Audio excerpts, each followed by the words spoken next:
So how are you? Maya, how are you? Same, Sorry, I missed that. same. The same. Are my speakers working at all? Yes. I just turned my volume up. I can hear you now. Okay, I have weird old headphones and speakers.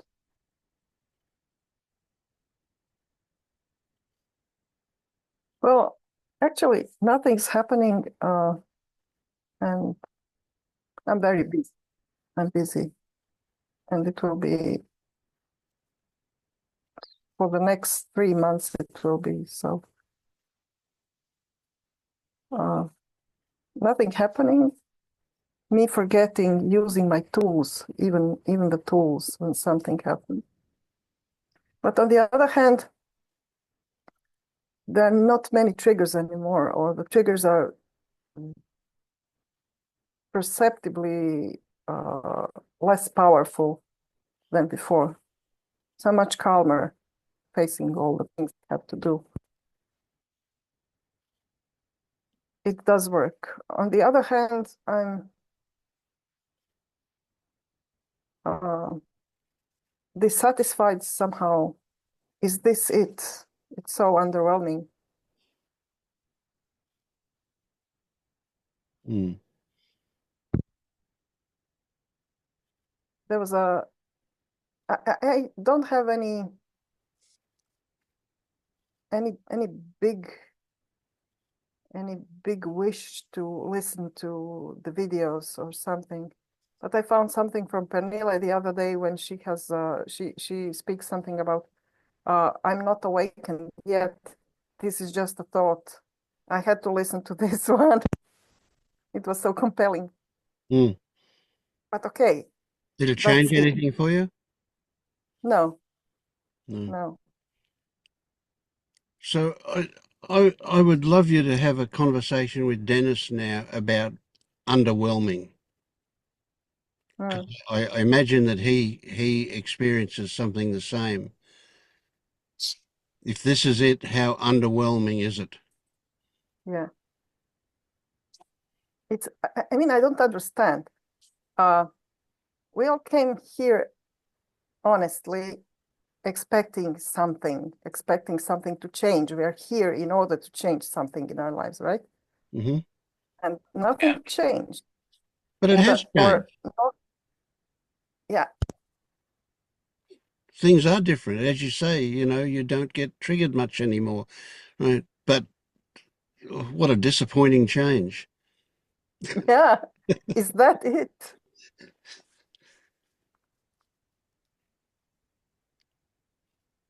I still get triggered. So no change here. Well, I do. It's just not that bad. I remember me saying when I came here for the first time, I said, uh, I feel so itchy inside that if I didn't know that there was something to do, to seek or to find, even better to find, I would be suicidal. So there is no such big,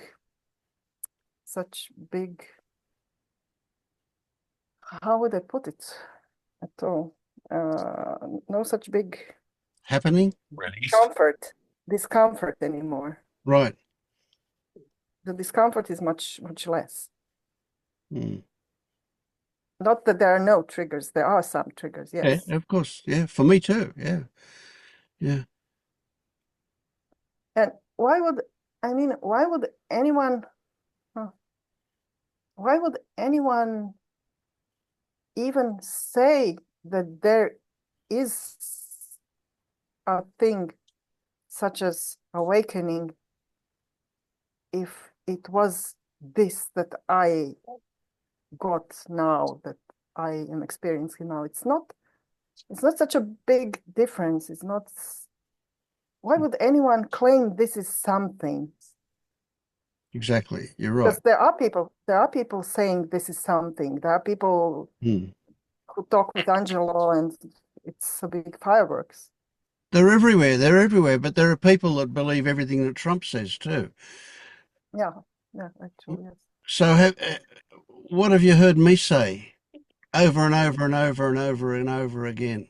Hmm? Yeah. Now let me say something else to you. It's underwhelming because it's underwhelming.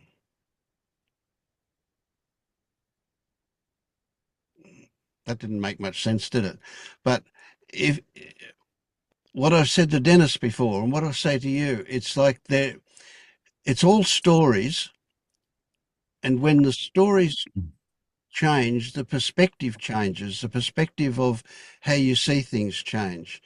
So the the underwhelming aspect of it is simply because there is still an expectation for something. Now there's an irony here, a really strong irony, and that is that once you drop that expectation, it might happen. And I know it's an expectation. I see myself having the expectation, but nothing changes. Yes. Well, you can't do anything to get that expectation. Right. And it, Okay. and when we talk about it, it'll be different to what you expect because Okay. how can you know what you've never experienced? You can't. So you can only have a fantasy about it. But there is magic in the air. But it's only when the expectations get dropped that Okay. you might be in a position to see it, to Okay. experience it. Yeah. So it's a kind of a circular irony, it's a paradox that there's something like that there. But of course, I don't know how it'll be for you. I can only say how it is for me. Yeah. And even when I say how it is for me, it's really difficult to describe, or it's impossible to describe. But to try and convey it, it's like all I can say is I experience magic, just what I call magic. I experience Okay. awe, Okay. frequently. Yeah. But the rest of the time, Because just chop water, if carry wood. yeah, because if this happened to me without being in this group, without talking to you, to all of you, I wouldn't even know that something is different. Mm. I wouldn't even see that something changed because the change is so small. The change is It's very yes. The evolution of it is subtle for sure. yeah. Yeah. Yeah. I Or are only we know it deluding because ourselves? say it again, sorry. Or are we just deluding ourselves? I'm asking myself, yes. Well, it would be accurate to say we're all deluding ourselves all the time. Now, I'm not meaning to be funny with that, right? Am I awakened? I have no idea. I don't know. It's all I can come up with is a story about it. So if I drop the idea of waking up and just go, well, here I am. What these words come out of my mouth, these feelings get experienced, and that's it. I don't know what it is. Do you want what I've got? You'll never get what I've got. You're only going to get your own version of it, if anything. So Yeah, yeah, go on. I think what I'm hearing Maya say is that I see Angelo talking, I see other people talking, I see these events, these shifts, these happenings, these conversations, and that hasn't happened here. And it certainly hasn't happened here. So what are we missing? We're obviously not awake, as defined by these teachers. Um, it feels like sometimes, Vince, you want it for us so badly. That's true. I do. I Like, do. I really you do. know, I want you to yeah. experience something wonderful.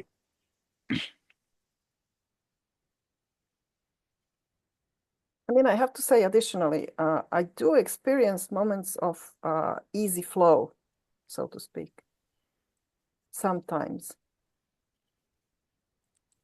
Even in this busy schedule and everything, it just occurs to me, oh, there's possibility to be in this easy flow. Okay, let's have a few moments of this.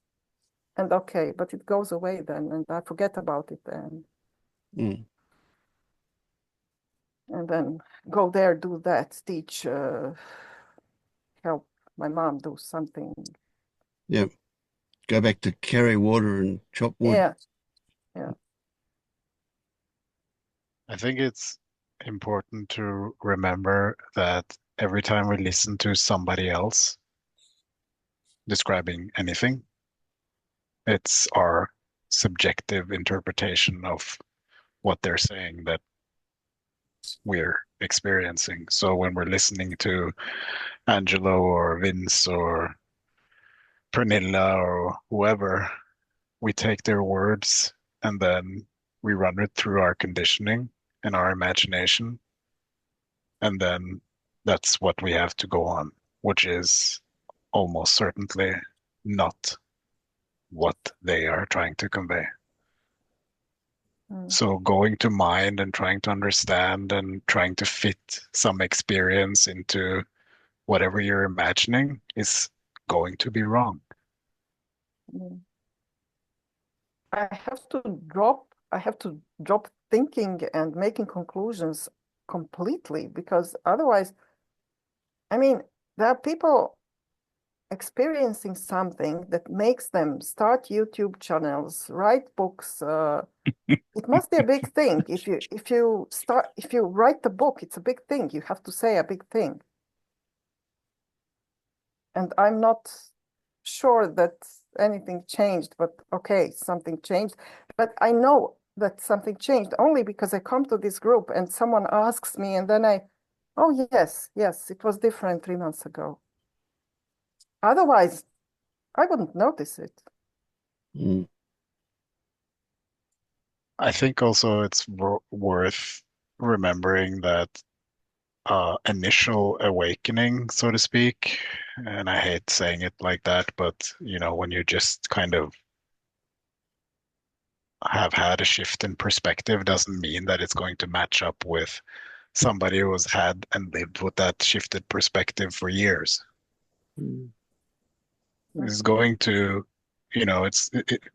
so when you're listening to Angelo speaking about, deeper stages of awakening or whatever, it just means that he's been stewing in this for quite a while, quite a longer while than, people who has just gotten through the gate of LU, so to speak. And it doesn't mean that it's something magical or anything. It just means that, more and more attachments has fallen away, less and less conceptualization has been going on, and it's just living in the moment more and more. But if we don't drop these expectations and imaginations and fantasies about what we're going to experience, we will never let this process deepen. And You going? I have a basic question, one of those. What is going through the gate? What does this mean? I often hear you about people who are on the LU. Someone went through the gate. What does it mean?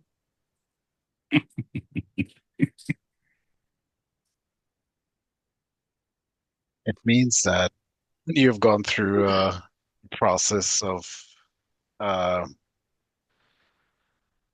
basically a process of looking where you've been guided by a guide, and then eventually when the guide gets a feeling of you might be ready to get some questions to kind of check out your who you are in your understanding, and you answer those questions correctly, and the guides feel satisfied that you see things clearly, then you're through the gate. But at the same time, you realize that the gate is just bullshit. It's a gateless gate. Yeah. And LU puts a lot of emphasis on that you recognize that there is no self running the show, that things happen. You recognize the difference between a direct experience and a conceptual whatever. Yeah. Sure. Okay. But I want to say comparison's a bitch. And we do that. Can I ask a question? Yes. I think what May is saying, I really identify with that flow. But I'm not in that space now, but I have been. That things are a lot easier because I recognised later in retrospect, I weren't thinking that sort of modality of keep thinking. Had sort of gone into the background. But for me, it's back here again. So I feel like I'm going around in circles. But is identification a lot to do with it? You know, the me. I want it for me. And that expectation. It's for me. It will make my life better. My. Is that a big hindrance to It's that? definitely a really big part of this process that goes on, right? So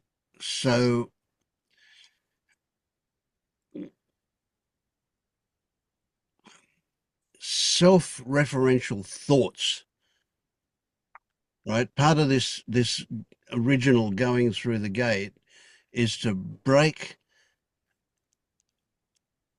Partly, I wouldn't say it happens completely by any means, but a partial break from the captivity of self-referential thoughts, right? So what we say is that we can call that identification but identification isn't about the thoughts, it's about the feeling that comes from the thoughts, right? That I own, which rests on the illusion of control. It rests on the illusion of the existence of a self that could control. It rests on believing that things can be different to what they are. And if they can be different, they should be different because they're not the way we want them to be in our mind. Now, back to that, comparison is a bitch. We've got to really, really watch comparison because it becomes obvious the moment you think about it that there's no possible way you can actually experience what somebody else is experiencing. Right? So you can't even know, no matter how hard they try to convey to you what it is they're experiencing, there's no possible way. It's exactly like somebody trying to tell you what an orange tastes like if you've never ever had an orange. You can get a bit of a flavour of it at most, but you'll never know what it's about until it happens for you. And so that's the same with all of this.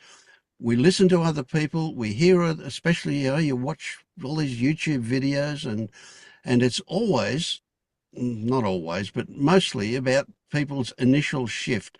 And you hear about those, you read about those, you see videos of those who have had a big epiphany. And it sounds great. It's very enticing, very, very enticing. And I want that.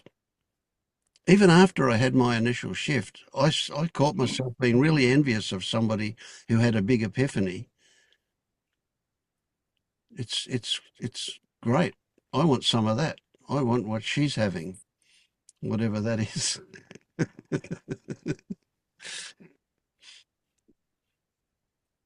It's also funny because I had a long period where I wasn't interested in reading anything or anything like that, but then suddenly I picked up a book and then I was starting to read.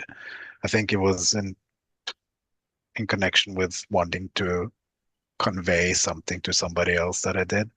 And then the message or what was said in that book made so much more sense to me now than it did before. Like, and before I thought I understood what what it was saying, but it was completely off. So before I had, and I might be off now as well, but at least now I can recognize this inside of myself, whereas before I went off on a kind of imagination of what they were saying. So it's, this imagination thing that we all do when we're listening to somebody, I think it's a really big trap. I think put down if you're going to listen to somebody or if you're going to read, put down the interpretation and just rely on the gold nuggets that might just it's like if it's an insight, if it's something like, oh yeah, then you can pick that up, but everything else, just discard it. Stop trying to imagine anything. That's a really important point, actually, Marius, now that you say it, because when we're listening to somebody talk about an event or a happening, if they're speaking a different language, there's no profundity. So we're creating the profoundness of it in ourselves, listening to them.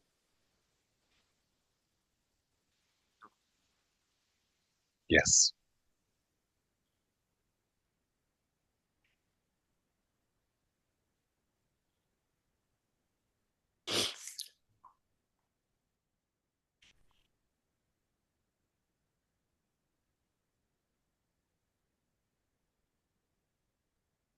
And even Listening me, now, mm, I was asking myself questions.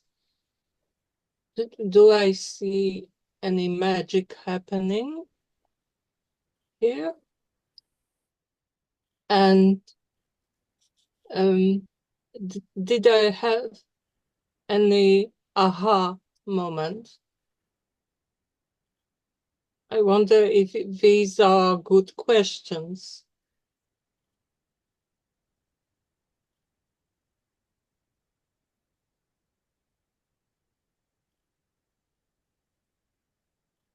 I mean, there's nothing wrong with the questions, but the thing is how you define magic, how you define. So Or you could say they're just sounds. I haven't heard you, Dennis. I'm just saying, or you could say they're just sounds. Hmm.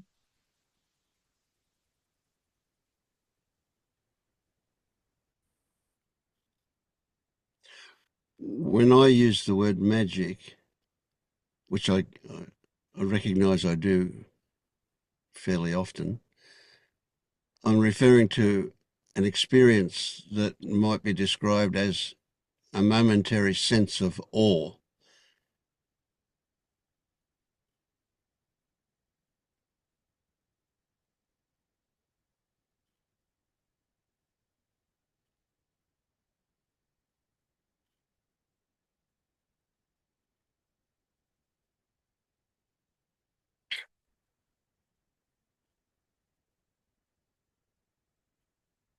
I was going to say I still feel like my life is kind of still crappy. But then really what I want to say is that being a me is crappy. That's still operating. Therefore, no shift, no awakening. Putting conditions on it though. Yeah. So what I want to say to me is to me. I didn't mean to say that, but I'll accept it. That the initial shift that might be to recognize that there's no actual me running the show is without doubt going to be an intellectual realization, the initial aspect of that. But what comes after that is the loosening of the habit of behaving as if that's the case. And in my experience, here I am, 15 years later, still doing that, still loosening the habit of behaving as if there is a me here.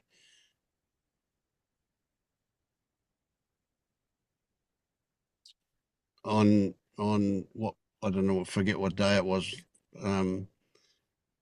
What are we today? Saturday. So it was, I think it was about last Monday. Somebody had booked a session with me and didn't turn up, and I found myself feeling annoyed.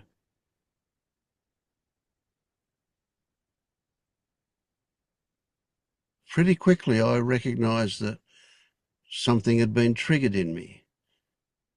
This annoyance. There was still this fucking persistent belief that says, I believe things should be the way I think they should be.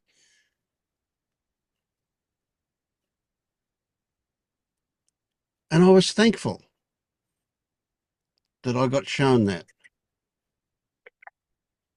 It was all very mundane, really. There was no magic. There was no aha in it. There was a kind of a mini aha in the recognition that it's still there.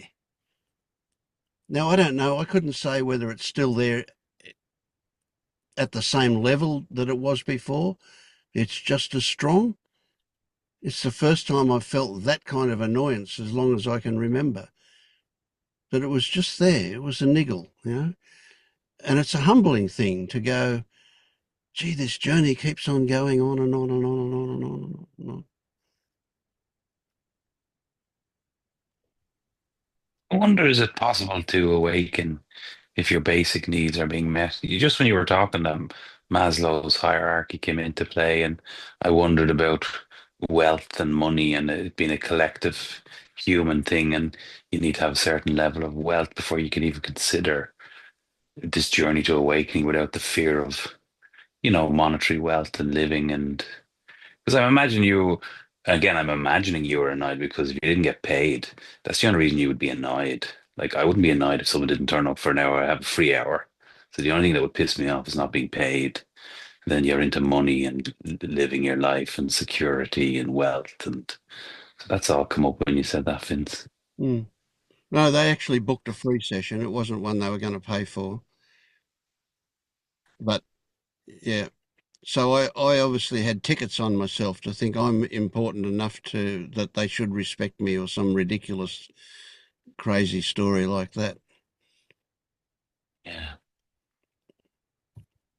But yeah, I agree.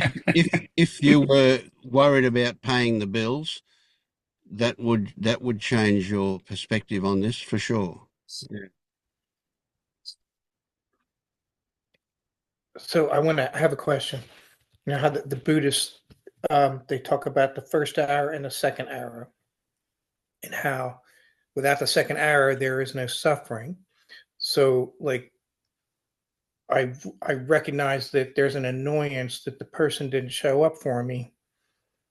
Isn't it just the resistance to like, oh, I was annoyed. Like when I come back and oh, I was annoyed. I shouldn't be annoyed. That resistance, wouldn't that be the suffering? And if we experienced disappointment that a person didn't do what we thought they should do, but it didn't bother us and it just washed away like water, that would be non-suffering, right? Wouldn't that be?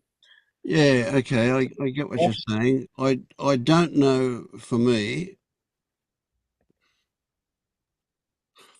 it's a tricky one, isn't it? Would I describe the annoyance as suffering?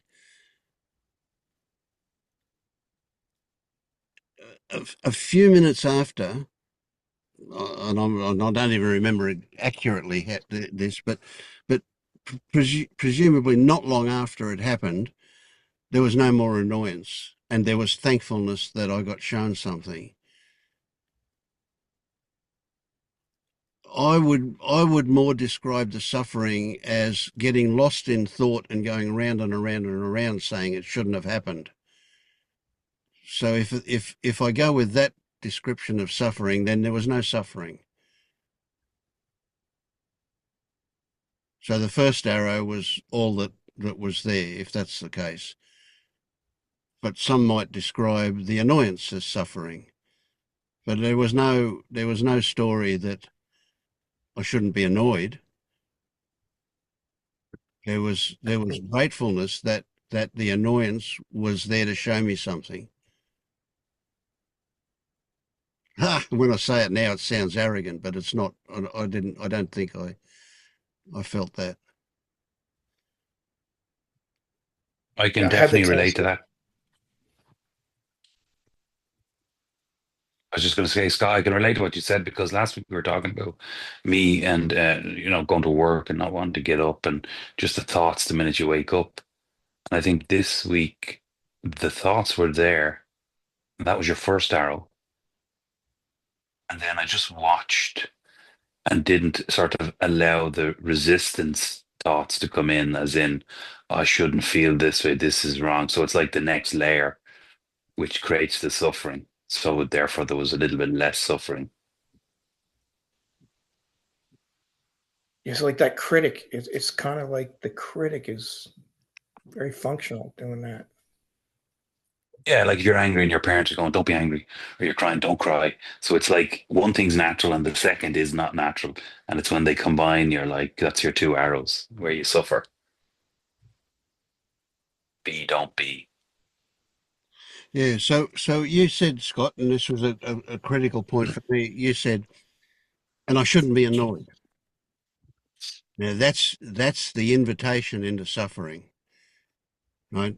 Because that's imagining that something that's already done should have been different. That's based on a belief that it could be different, when in fact it's done and finished. How could it be different?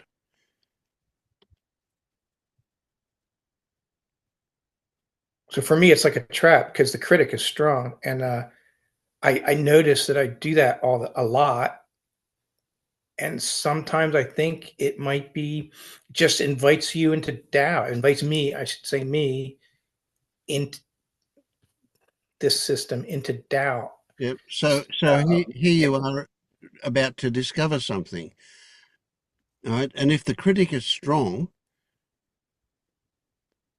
and we don't judge the critic for being there, we just see it as criticism turns up, that's most likely to change it next time.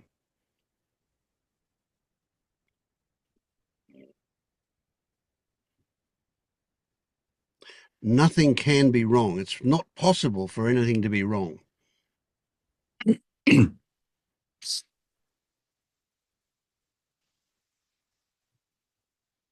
don't agree, Dennis? Oh, yeah, no, I do. I'm thinking about the two arrow thing. I keep coming back to it. It's like when I'm at these meetings, I let the first arrow fly. I don't so much let the second arrow go, which is the suffering. And it's like, and I was thinking, your description of what happened, Vince, was maybe hurt with story or hurt with resistance. Like there's nothing wrong with the emotion or feeling that comes up because it's come up. It's the second arrow that's kind of screws things up a little bit, the resistance or the added piece. And that if we'd only let the first arrow fly fully, there'd be something to be seen. And if the second arrow appears, that's also okay. And it's more than okay. It's wonderful if you see it. Yeah, that's the first arrow again. It's only first arrows.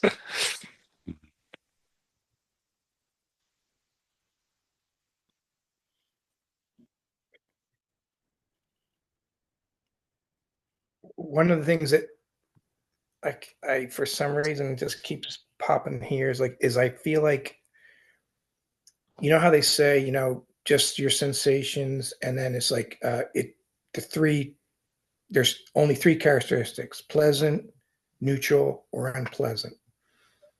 And I kind of feel like there, obviously I have no idea, but it kind of seems like there will always be unpleasant sensations.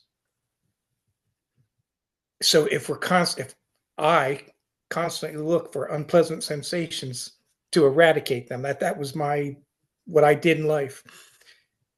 So if I continue to look for these unpleasant sensations and then label them as a failure, nothing will ever happen, or vice versa. You know, You label them as so unpleasant to start with. so that's kind of interesting. Yeah. I See, the don't. thing is, so this is a really tricky one. How do I convey this to you? I can take the same situation. I can take the circumstances that I might, from this perspective, describe as unpleasant. From that perspective, I describe as an opportunity. And I can do one or even both of those things. I could move around, shift around, and look at it from the direction that says, you know, that's an unpleasant thing. And if I did that, guess what? That feeling of unpleasantness would probably grow, get stronger. Good point. It's almost like I choose not to do that. I choose to move around to just a few degrees the other way and see it as an opportunity rather than as unpleasant. So it's like I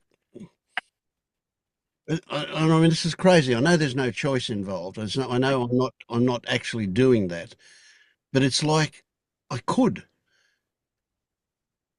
And if I wanted to develop the story of their unpleasantness, I could get right into that, and it could turn out to be really, really unpleasant. But the idea of doing that sounds really crazy to me. Why would I do that?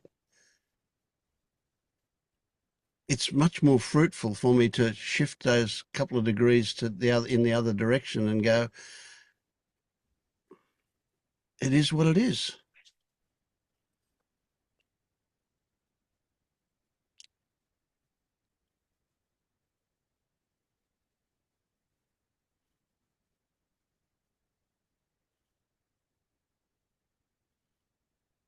And after doing that for a while, that becomes habitual too.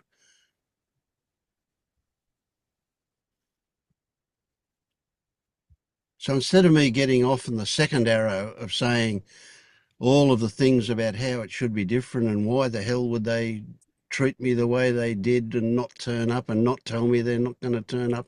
As it turned out, she was in hospital. So it was that if I'd have got really angry at her, how would I feel about the fact that she ended up in the hospital and that's why she didn't turn up?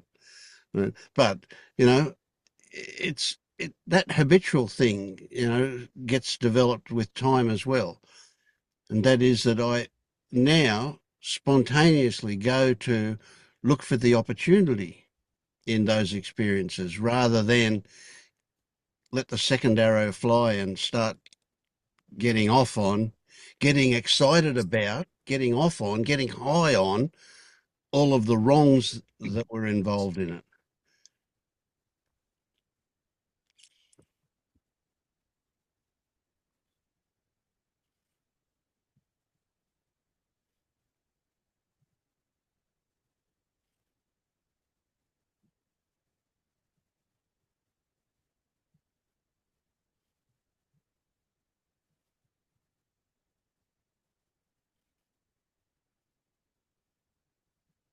So for you, Scott, I would like to give you the gift of recognizing the moment you say this shouldn't happen, to recognize that whatever turns up is okay. So that's just a couple of degrees shift for you in perspective on what goes on. But that's habit as well. So with practice, you'll get better and better at that stuff.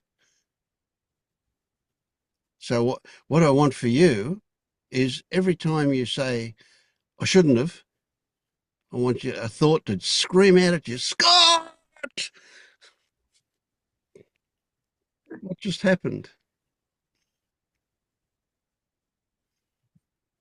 And then not to say, I shouldn't do that, but just to recognize what happened. and allow that habit to change.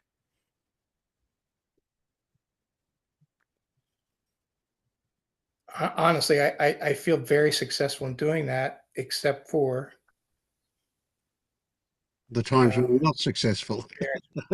well, my experience with the puppy was a little bit of a take me off at the knee thing, but Sure, and we all get triggered, you know. We've all got our vulnerabilities, and we've all got that conditioning there. Yep.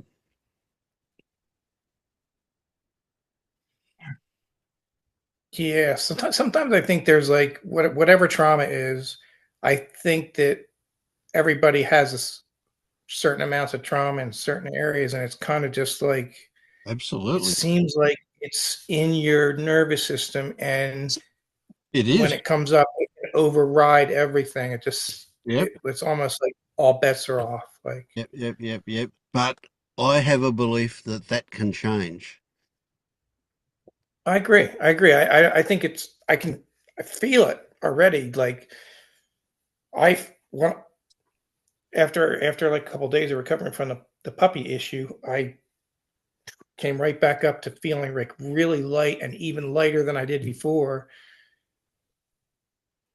And things are very clear, and I feel really, really grounded, Yep. even after that experience. Well, not any even after, but probably because of it. Maybe. You know, Yeah. maybe. Yeah, for I sure. didn't think of that. Every time we fall over, there's a learning possibility. I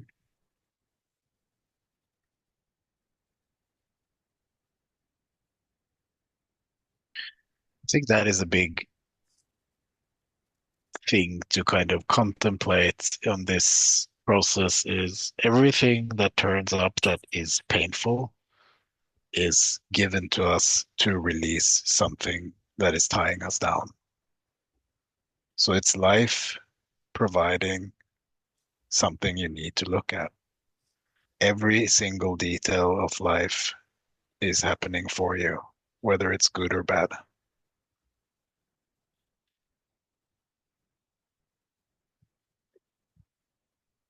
And That's Helen, awesome. it's always a forward movement.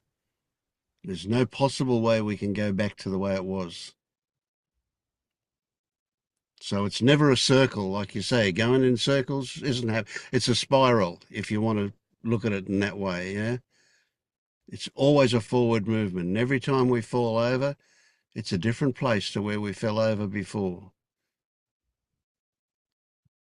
It's really helpful to visit that because I noticed as you were saying it and processing was happening, I was like, oh well, there's this kind of negative conditioning that has been in my life, and it is whatever doesn't kill you makes you stronger. That statement, I used to look at that statement, I'm like, that is the biggest crock of bullshit I have ever heard. And so that is like in my brain. Like that was like conditioned into me. So this kind of like stretches that out a little bit and weakens it, and probably will dissolve it. But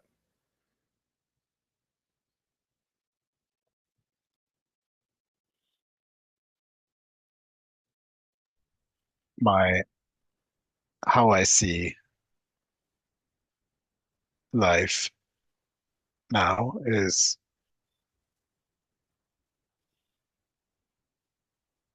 every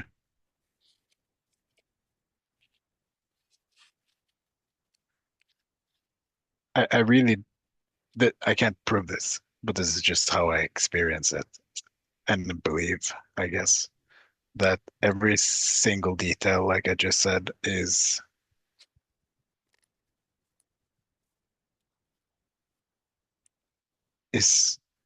everything is in control of some intelligence. And I don't know what that is. I don't try to find out what that is, but I do find myself trusting it more and more, that it's all me. It's all me as experience, supplying exactly what I need as long as I'm aware of that perspective and not the personal me that is trying to protect itself from feeling unpleasant things, and just look at exactly everything, even the thoughts, even the emotions, everything that happens externally, absolutely everything is serving this unfolding.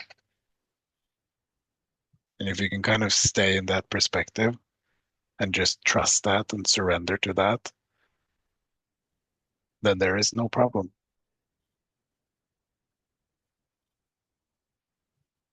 And if we use the word unfolding, I really like that word because it's you can imagine how a flower emerges from a bud, it unfolds, and if that happens, and you watch it in real time, if you were to sit in front of that flower and watch it, you'd go to sleep, right? Because it seems to be not happening.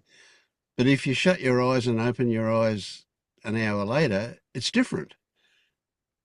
So the unfolding is let's call it a slow motion shift, right? It happens so subtly that it's like watching grass grow. It does.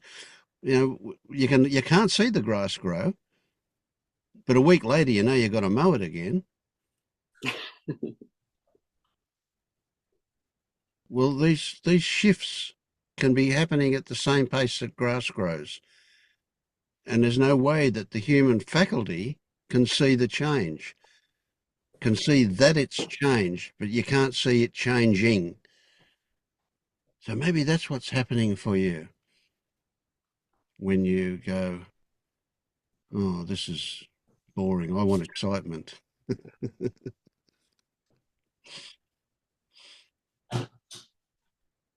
But life also does become exciting if you try to look at it from that perspective that I just laid out, that you start to be curious. What's here for me here? What's here for me through this situation? Mm. Yeah, I There's did that. discoveries everywhere. I did that when you were saying it, Marius, and I was like, well, okay, let's not worry about the future or what's going to happen and just be here now. And it kind of energetically settled back into here and now. And straight away, I could feel a sense of fear. So that's here. And it's not wanting maybe to feel that fear that's right here, right now, is what's generating the energy for futuring and thinking and worrying about next week and that meeting and what's going to happen. To settle back here, then I settle back here, and there's straight away there's a little bit of fear. Yes. That fear isn't going anywhere unless you sit with it. You can distract it for a moment, but what is it? What is it about? What is the fear telling you? What is it pointing at? Where are you not free?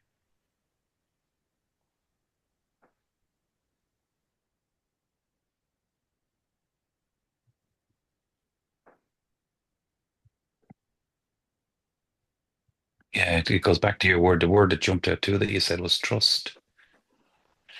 And maybe it's, gosh, you need to sit with it. I can't answer it straight away, but it's like a non-trusting in this moment, that this moment maybe wasn't safe. So it's an habitual leaving the moment for safety. Yeah. In the grand scheme of things, this is all about trust and surrendering.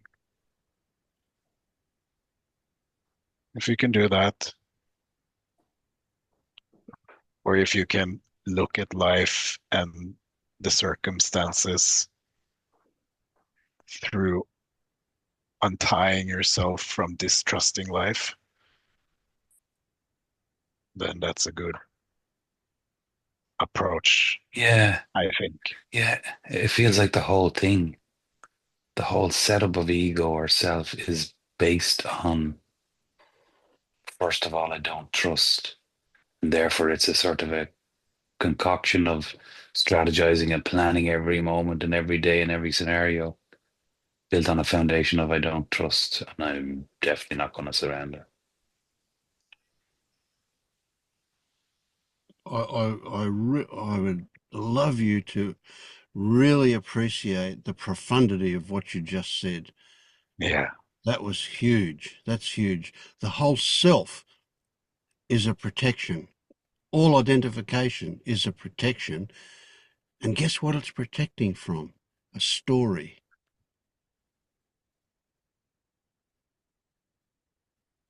So when we're looking at trust, probably the quickest way to get to what it's about is to look for the distrust, to look for the threat.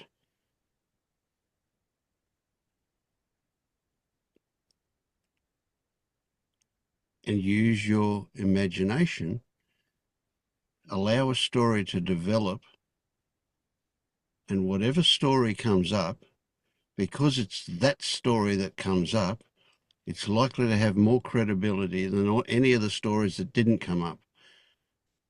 So play with your fantasy, develop a story, write a movie script about what the threat is, and see what happens.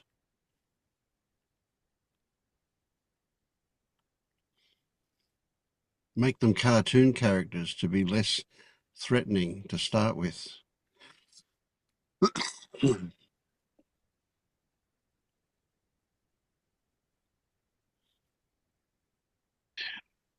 Also, to add to that, as something you might try to do is really contemplate the inherent uncertainty of life.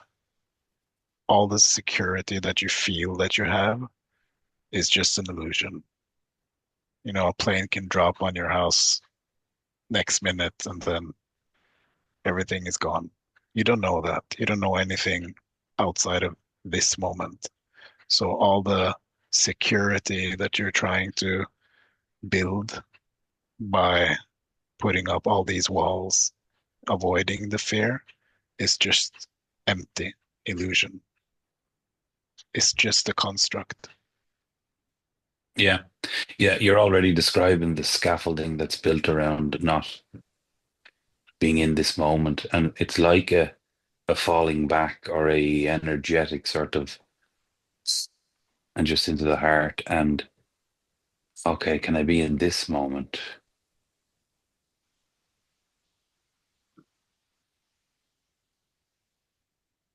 Exactly. The only moment there is.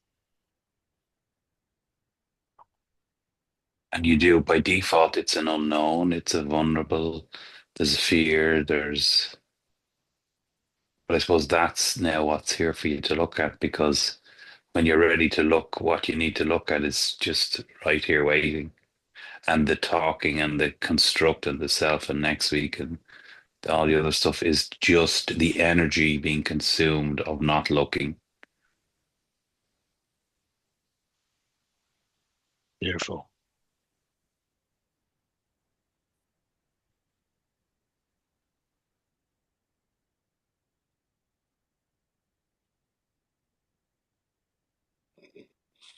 How can you say such wise and awakened things while still believing that you're not awake?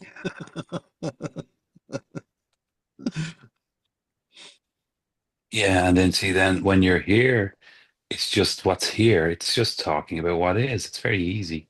Mm. Um, but to start, I can see the thoughts in the corner of the mind wanting to come in. Yeah, but not awake, and you're like, oh God, I'm so sick of that shit. Okay, that's another part. That's another bit of it, but it's just back to here, Yeah. and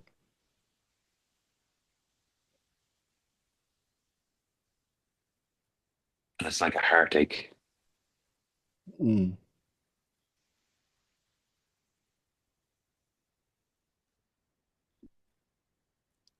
I this is crazy. I feel like I should apologize for feeling so good about what you feel, what you're feeling, the shit that you're feeling, and I feel really great. I'm just loving this. Well, I'm glad somebody's having a good time. I am. I really am. Yeah. Yeah. Not at your expense. Don't get me wrong. I mean, yeah. Now Oh, I'm just apologising, aren't I? Yeah. Yeah. never take offense. Never. Mm.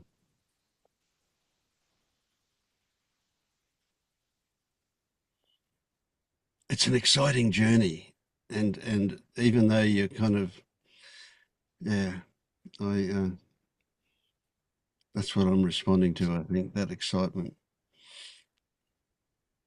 Feels like every time I come here, I'm on a winding, long journey, and I'd be all over the place and in the wrong fields and up the wrong mountains if I didn't come back to the bus stops along the route and check in here. These are bus stops along the way.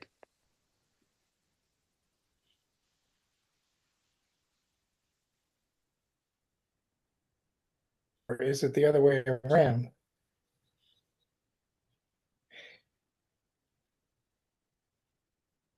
Go on. Maybe you're checking in to work and to your chores, and maybe that's where you're escaping to. Maybe this is where it is. Hmm. It's with you all the time, wherever you go. You just don't know it sometimes.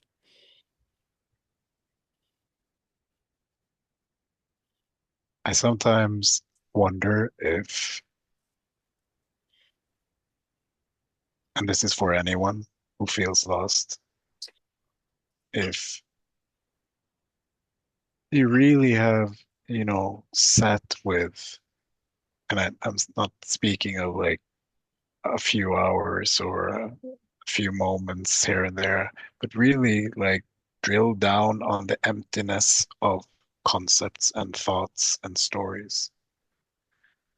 Because it's one thing to kind of say, yes, they're just stories, and then kind of almost like you're bypassing them somehow, but really look at them so it becomes ridiculous to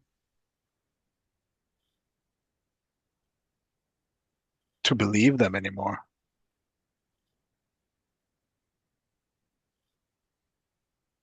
They don't Yeah. have any solidity. It's just so clear that it's pure fantasy. Yeah, well, I definitely haven't done that, Marius, so that resonates that it hasn't been done. We're just playing with this. I am. Start with all the stories in the history of Dennis.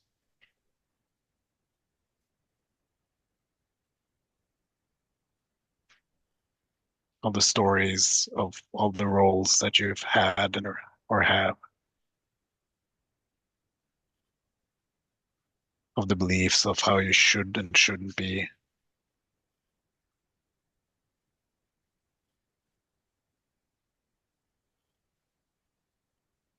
of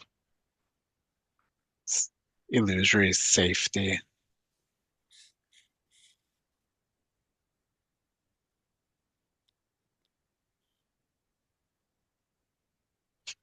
Yeah. When you said that, there was a real heaviness on my heart. When you said all the stories of Dennis, I was like,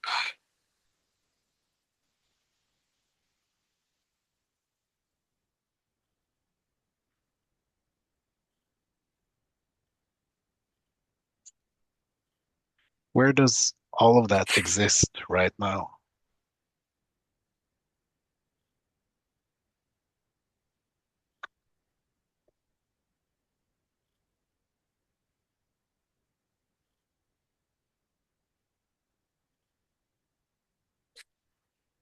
What if all of that was just imagined, just a yeah, dream that you're thinking about, that you're constructing in your mind now, but was never real?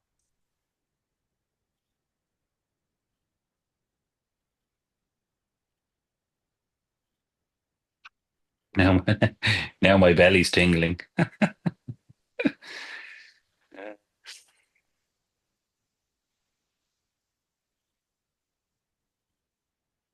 The only real thing is right now.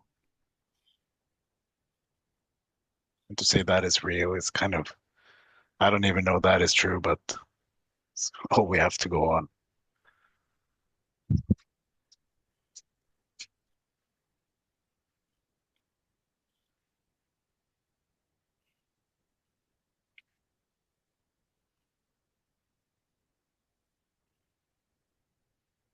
What kind of belly tingling was it? Is it? Is it still there? It's just a kind of a cool tingling across the belly button gut area. The cool tingling. That's interesting. Would you describe it as something pleasant, unpleasant? Just there? Not unpleasant, just there, just there.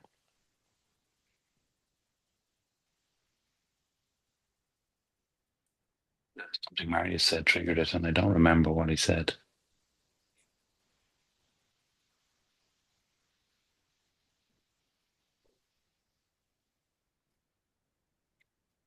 Probably something about Dennis not existing.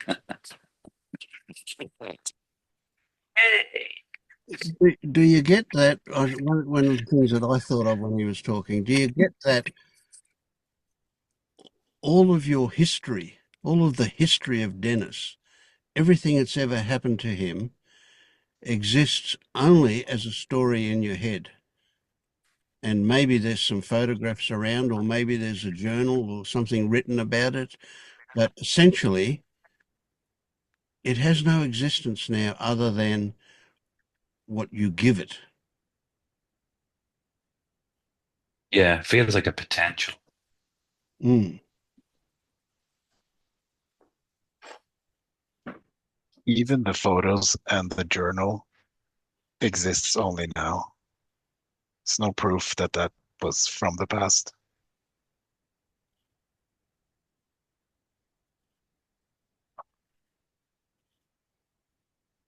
Yeah, the meaning is made up in the mind in the moment of looking at the picture.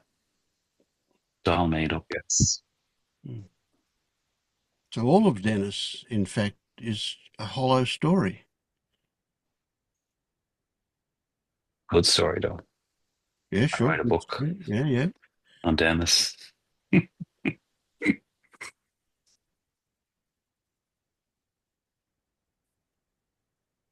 Because the have you seen the science about memory and that it's always constructed and that it's never accurate?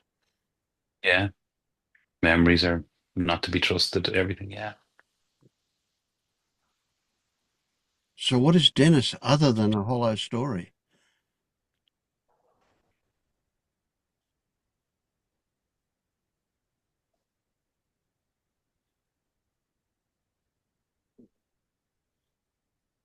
Mm.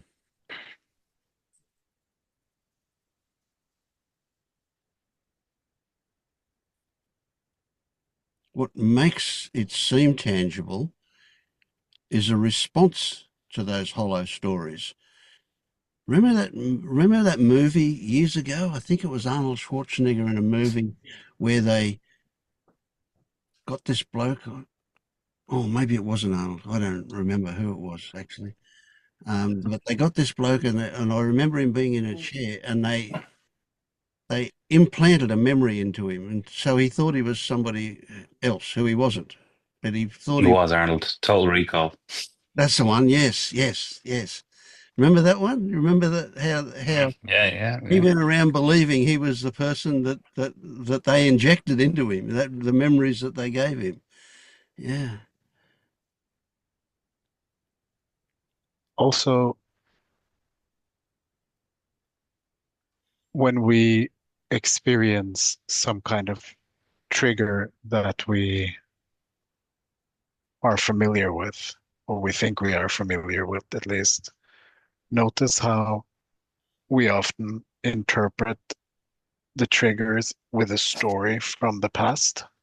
Like we're trying to explain it, give it meaning, and understand it by constructing a story. There's no proof that that trigger is about that story. But by doing exactly that, we're kind of solidifying the story of Dennis. Yeah, and the story is just a distraction from what's maybe the way I'd say it is below the trigger.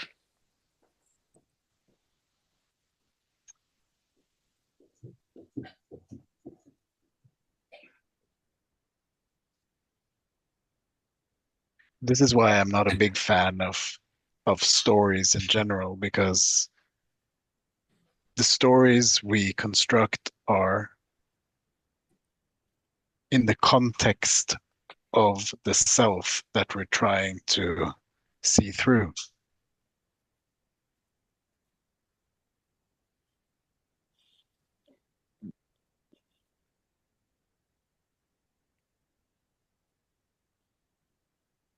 Yeah, and some stories don't have a magneticness to them. Like even just what we spoke about, I have this.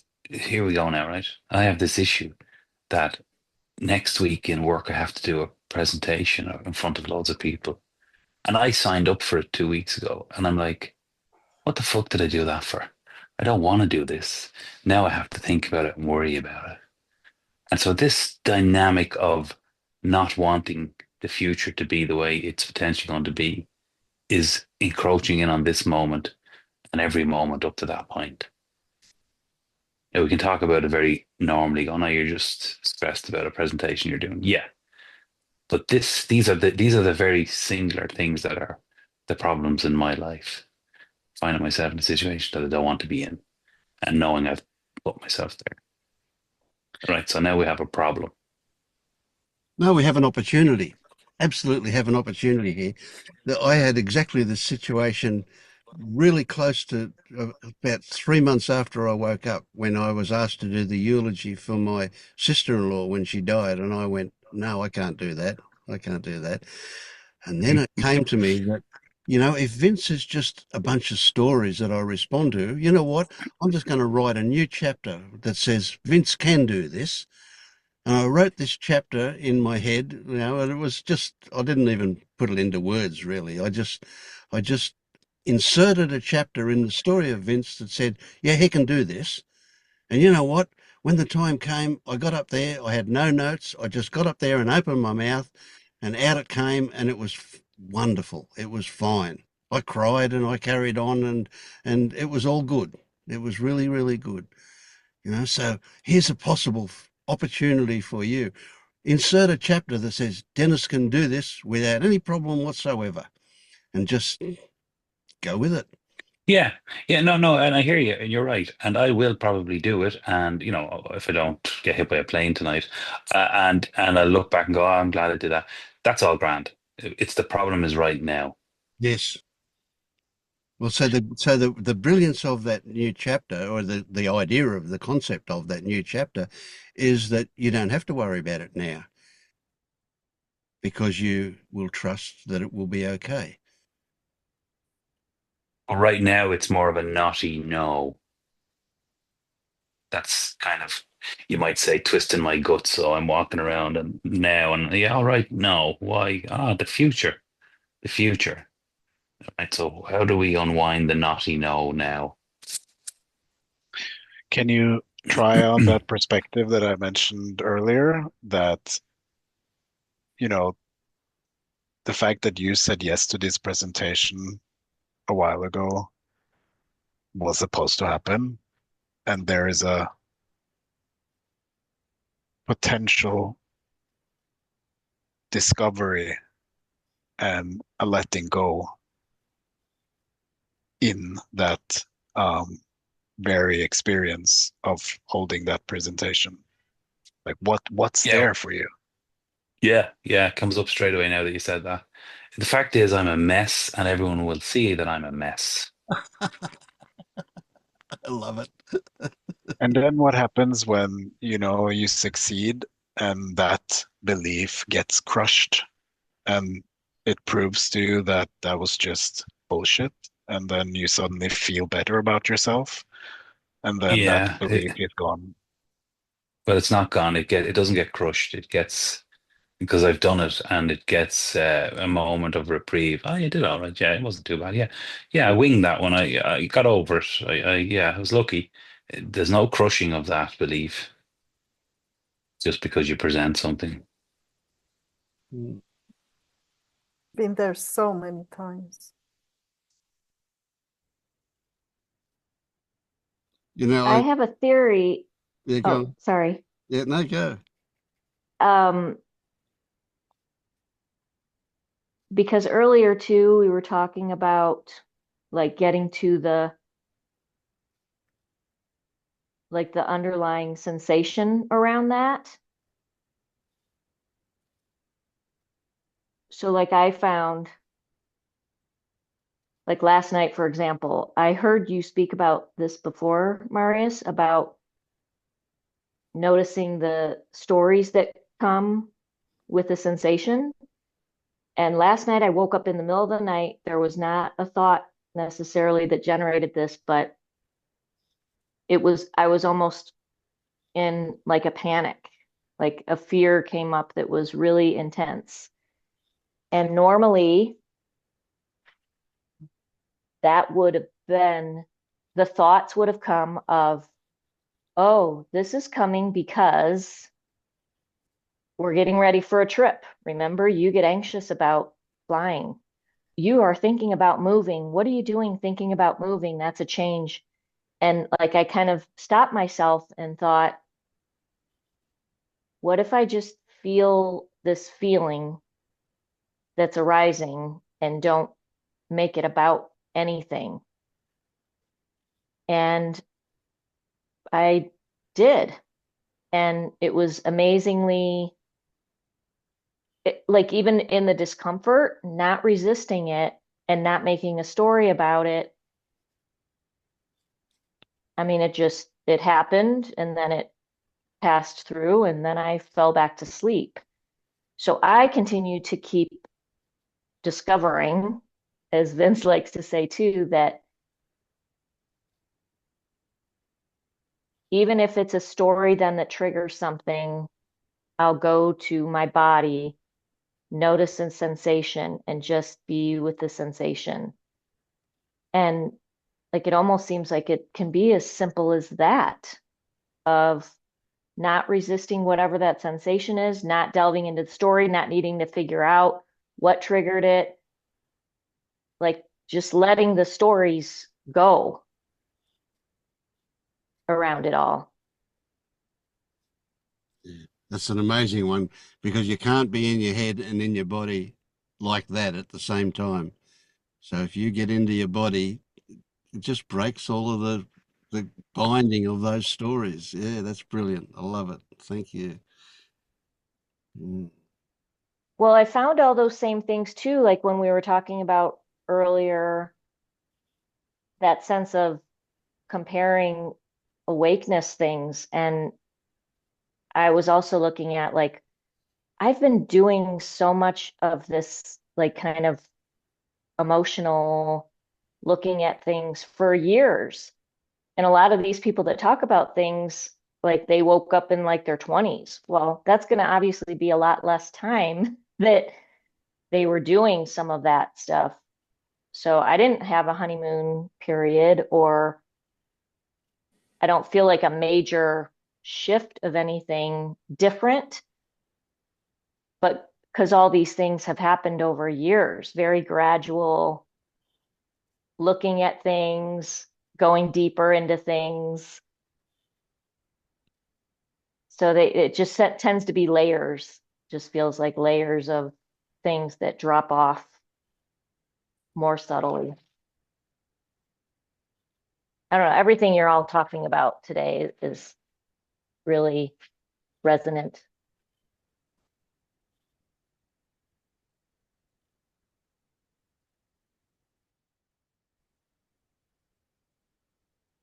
Thank you, Michelle. That's really good.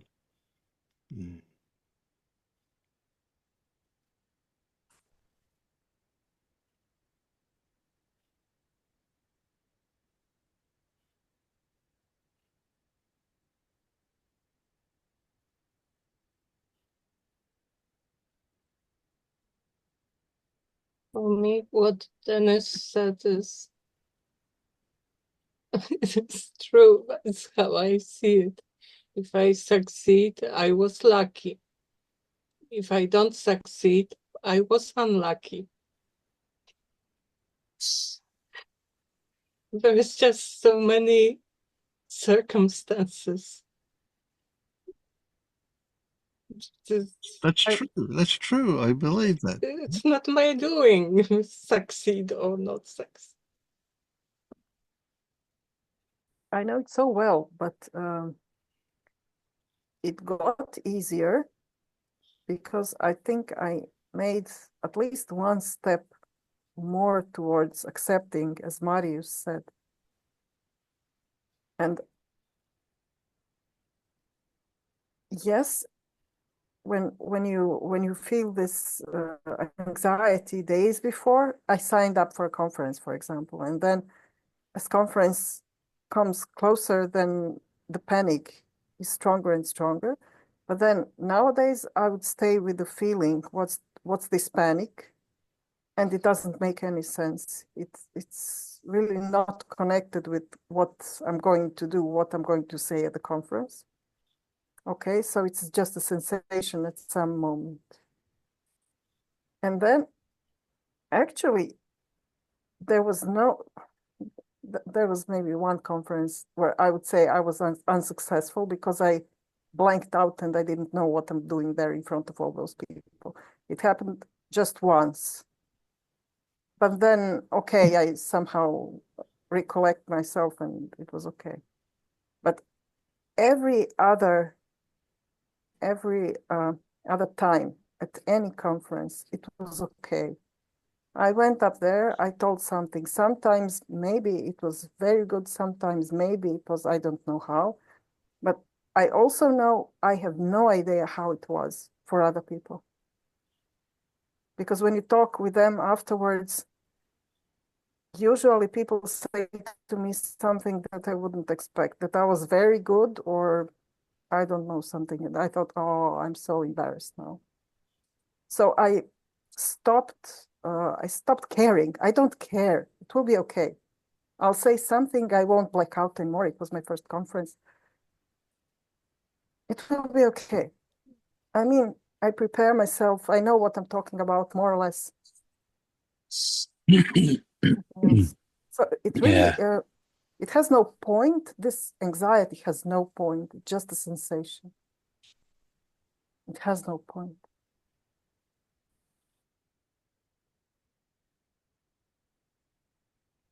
Yeah, I started to tell a story there about when you were saying that, Maya, like it's like how can I get through this without connecting with the audience or without being vulnerable to the audience or without revealing myself or without being in the moment like that. It's like you want to do it, but you don't want to be there doing it because it's too painful or it's too exposing. And then yet you put yourselves in these positions.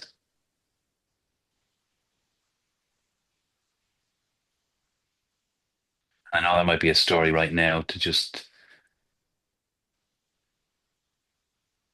distract from the Story, no, you have no vulnerability of idea this how it happened. moment. Yeah, it's more that there's a sense of vulnerability felt in this moment.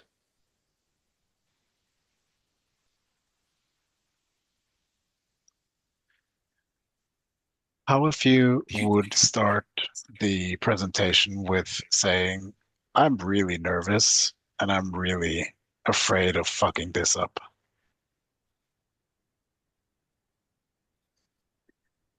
Yeah, that's crossed my mind a few times, but I don't think I'll be that nervous to need to say that. I feel a bit beyond that at this point in my life, if that makes sense.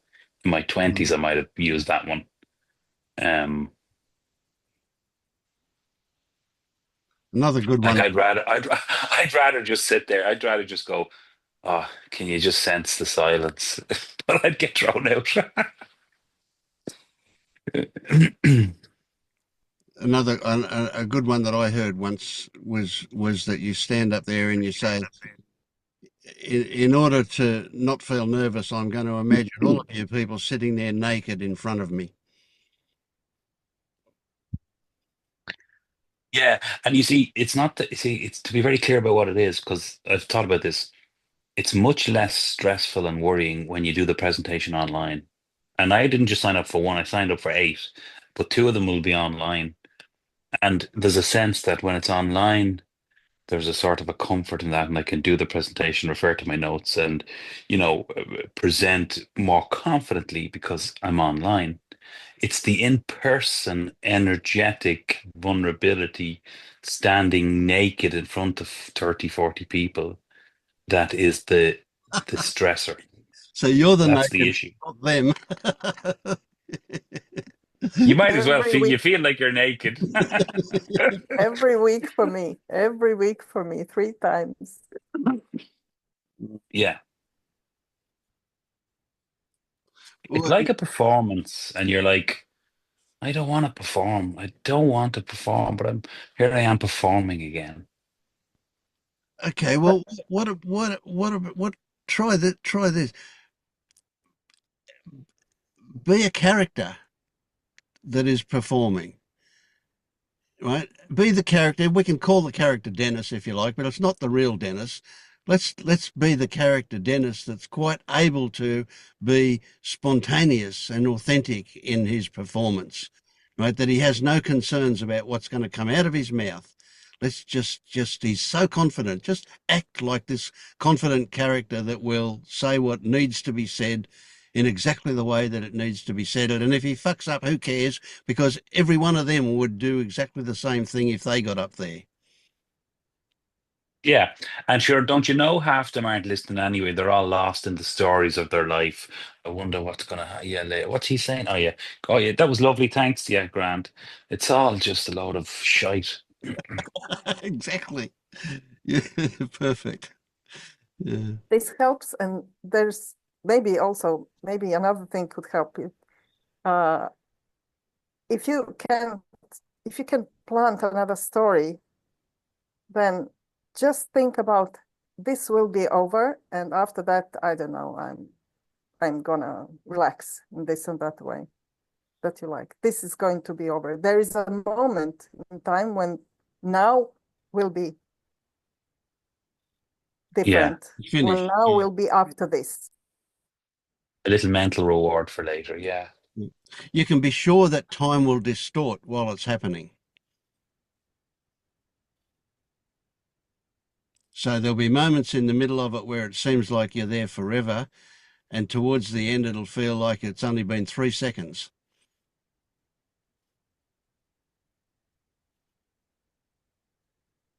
How long are your presentations?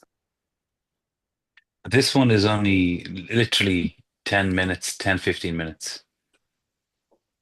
This is very good because you won't have one of the problems, and this is keeping the interest of people who are listening to you. This is not long enough. My lectures are 90 minutes. I lose them. I lose them more than once, and then I have this pressure to perform, to be an entertainer, to lift them up. But you won't have this. Yeah. If I was doing 90 minutes, I'd have to pause for silent minutes and mini meditations and asking koans just to mess with people's heads before I'd go back to the presentation. I tried so many things.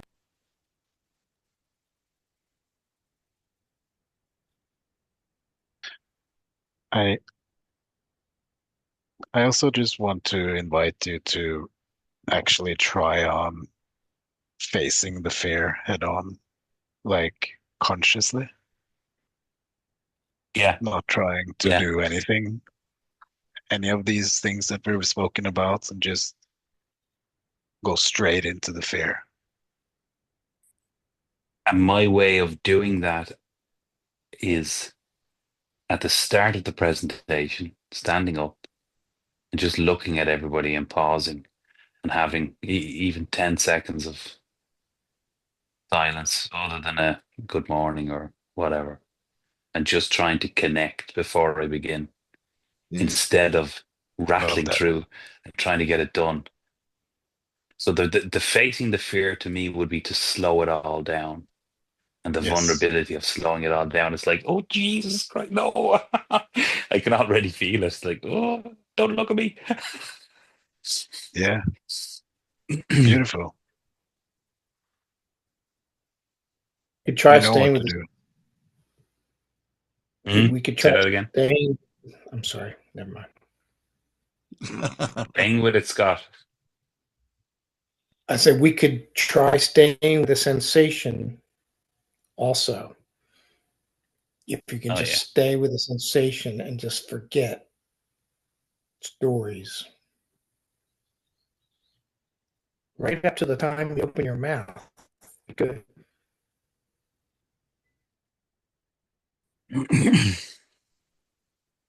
Now we have techniques to try for all the 8 presentations.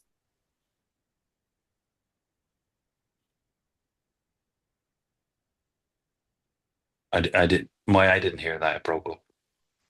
Now, now you have techniques to try for all the 8 presentations. Yeah. Yeah, so I really like what Marius was saying, where all of these other suggestions were a good way of you escaping from something. Whereas if you do what Marius said, face that fear and get into it, you're going to have 8 chances to do that. Isn't that brilliant? Isn't that brilliant? Every one of them will be different. And by the 8th time, you'll go, this is a breeze. I wonder which one will be the first one where there's no sense of fear. Will it be the first one, the second one, the third one? Who knows? You've got 8 chances. How great is that? And here's the thing, like, I don't want to talk to these people about my presentation. These 10, 15 slides on IT and technology or whatever you want to call it, is just, I want to talk to them about this. I want to point this out to them.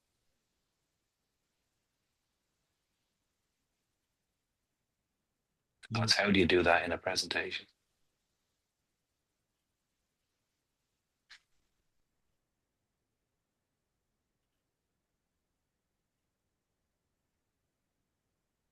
And of course, it's about them, not about you. It's about you getting something to them, conveying information or an attitude or whatever it is that the intent of the presentation is.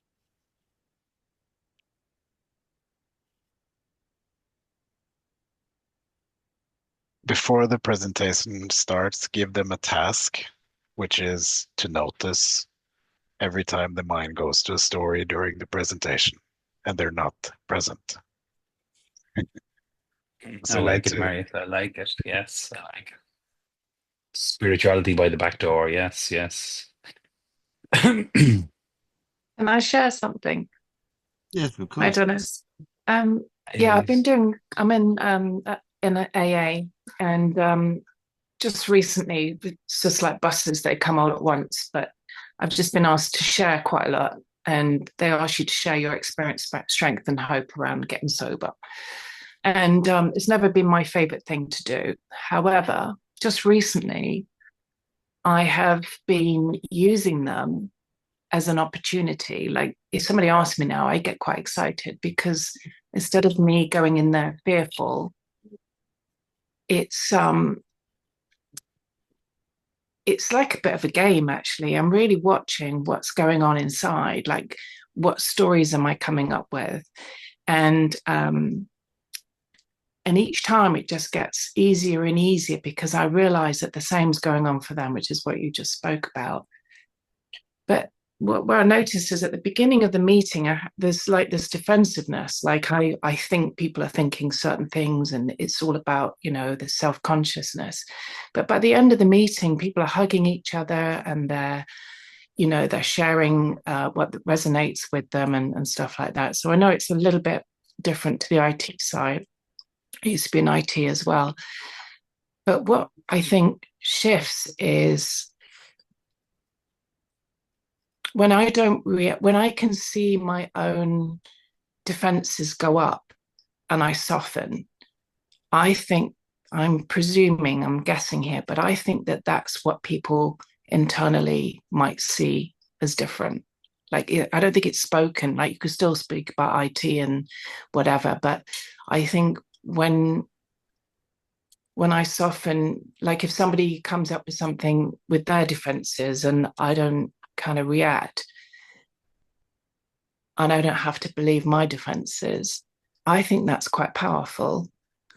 And so I just wanted to share that. So it almost doesn't matter what you're speaking about, it's how we react to our own internal stories.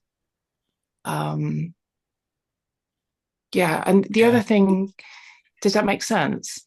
Mm. Yeah, it's how we orientate ourselves in yeah. Yeah. So the other thing I wanted to share, if it's okay to come in now,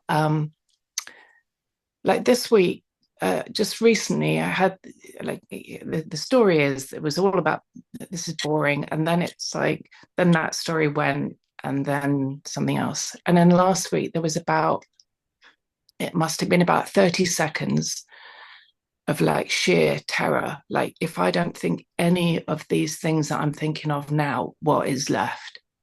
What is left? Like, it was real, like visceral. So I actually went, and I didn't want to sit with it. It was just like, I don't want to go here. This is too scary. And I did. I went and sat down. And since then, I just wanted to ask. So since then, so it's a pictorial. I have this picture that there's this Louise character in a glass box, and something's watching this character in the glass box. Oh my gosh. It has such compassion and love for this character. And what seems to happen is as something comes up, so I did a share last night, and I was a little bit nervous beforehand. And it was like something was watching that nervousness, and like instead of stopping the nervousness or changing it or anything, it was like just watching that nervousness play out. And like it happens now, like when you were speaking before, Dennis, like this love and compassion for everything that has made that nervousness happen, like in that moment. Like there's obviously conditioning or experiences, everything that's happened in the past in that moment has created, like I can feel the sensation now, but it's I'm just letting it happen. I'm just letting it happen.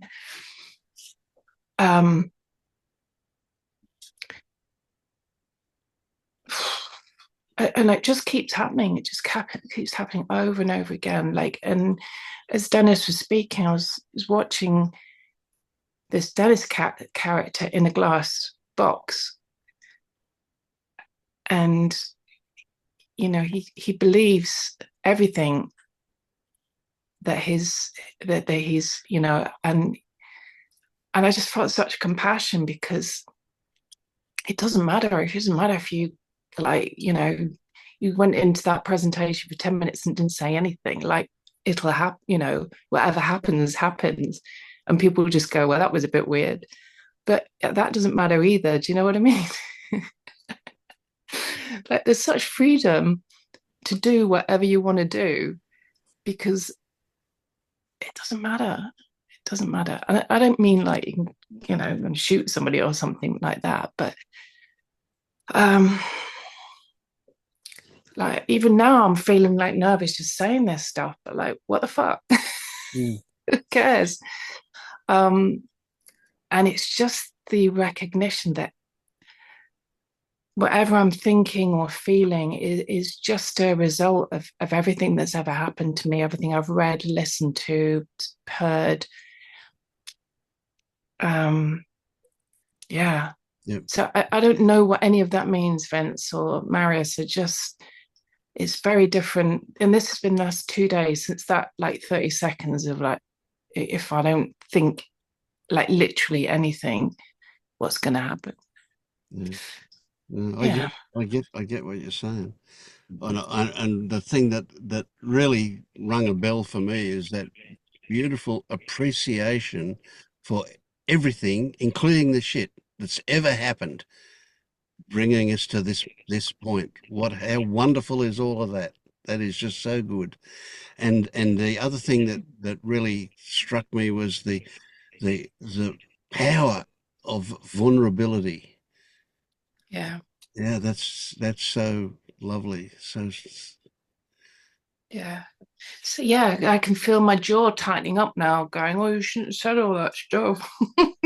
oh no, don't And forget. it's just watching it, going, "It's okay. That's just that's how you've always done stuff. You've always just kept your mouth shut and not said anything and not shared anything and not opened up. And it's okay. It's all right." And it's like, it's not that I have to open up more. It's not that I have to shut down. It's just like, just share it. Just share what's going on right now. Right now. Yeah. It's really beautiful. Yeah. What Yeah. comes up here in terms of that terror, I don't know if this is it at all, but this is what it sounds like, something that happened here, which was that was, it sounded like that was a meeting with true emptiness, true no self, true no, there's nothing more to do. There, this is it. And it's really uncomfortable, this idea of there isn't anymore. It's empty. There's nothing more to do.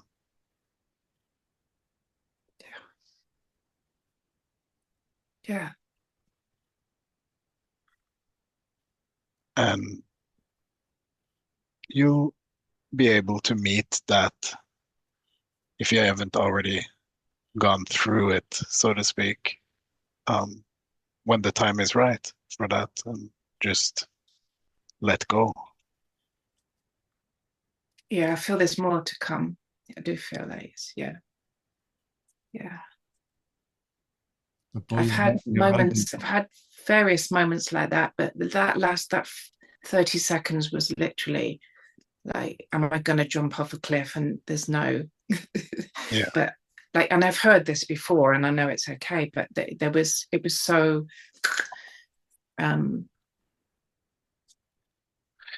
yeah, but since then it's like something's changed. Yeah. But the compassion and the love, like it just keeps welling up, like, and it's just that forgiveness.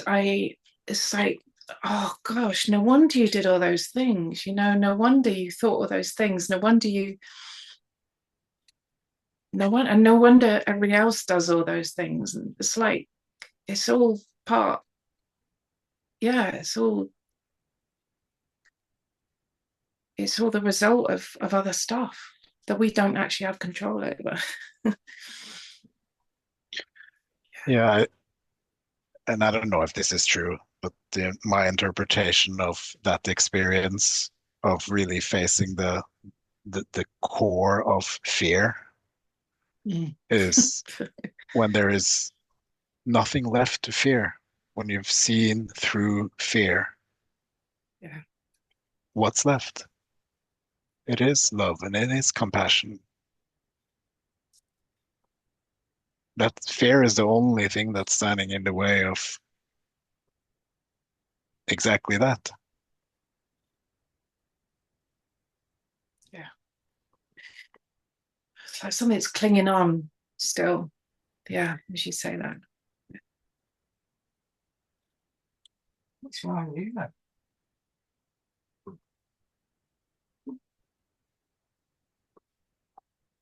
Mm.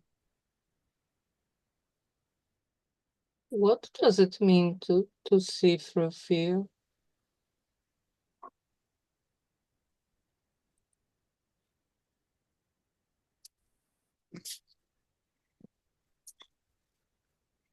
To embrace it, to feel it fully, to not resist, to by not resisting and embracing it, you see that fear is just a reaction, a, a construct. And by going through that, you've kind of proven to your system that it's all right. Fear is not needed anymore. You've recognised that there's no monster under the bed.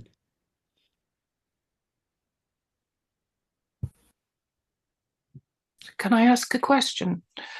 So the difference is like, it seems like I'm not looking at fear. When you ask the question, fear, Bianca, the fear is being looked at.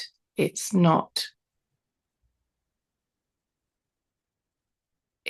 fearful. It's like that analogy I talked about, that it's like outside of the glass box looking in and seeing the fear in the character. So I don't know if I'm missing something, but it's like the fear isn't here. The fear is being watched almost. And I just want to add to that. It feels like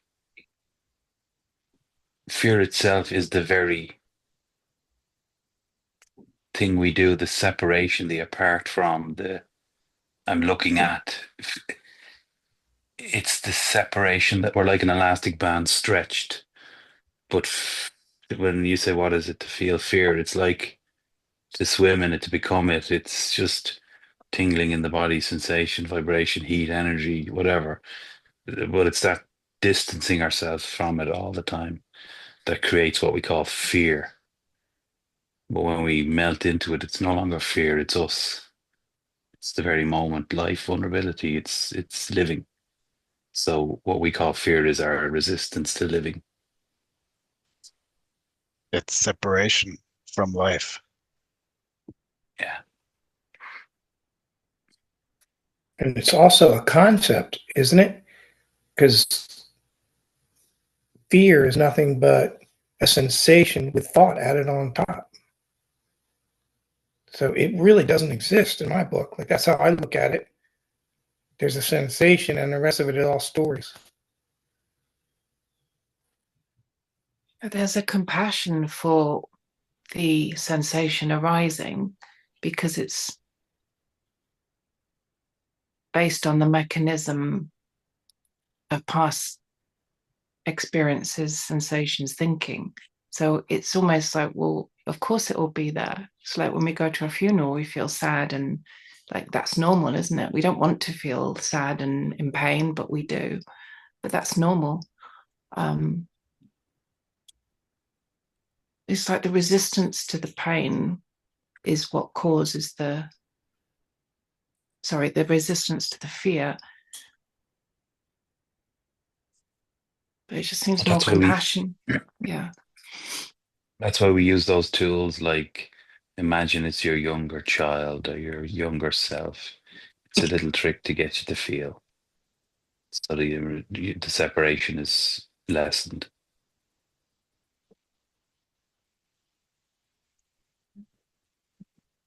This might sound weird, and Um, I certainly don't want to sound arrogant, but I can't remember what it feels like to feel fear. But I do very much get into feeling that compassion and that love that you talked about, Louise. and I wonder if that's there because the fear isn't there anymore. Well, I relate to what Dennis said about speaking online is less fear-inducing than being in the room, because for me it's, you know, my fear is very physical. And it happened when I was talking to people with a paper in my hands, were like this, and I thought, oh, okay, I need to put my hands on pulpit. Pulpit, it's Yeah. in English, yeah. But the pulpit was very shabby, so the whole pulpit became shaking like crazy. And it's I think it's very, it's animalistic instinct. I'm an animal in a room full of other animals, and their attention is on me. And it's like, it is not a fear coming from my head, and I can speak confidently and still be shaking like crazy. It just happens. It's, what can I do about it? So I would imagine that their attention is on themselves, not on me.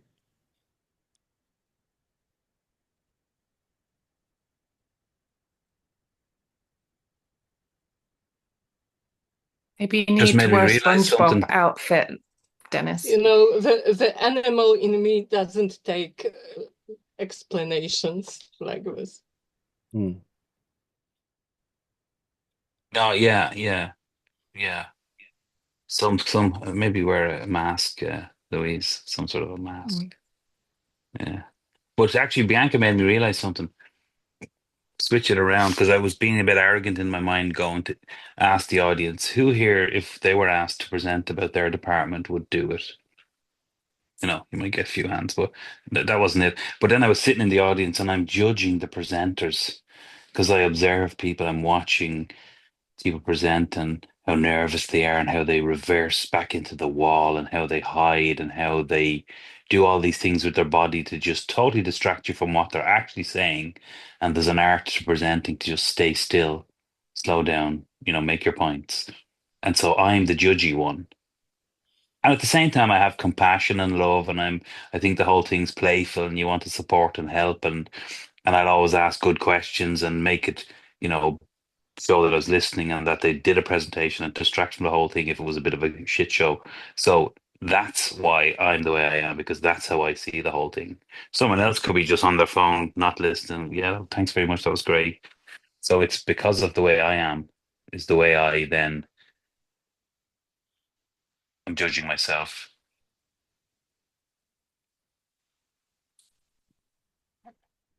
Exactly.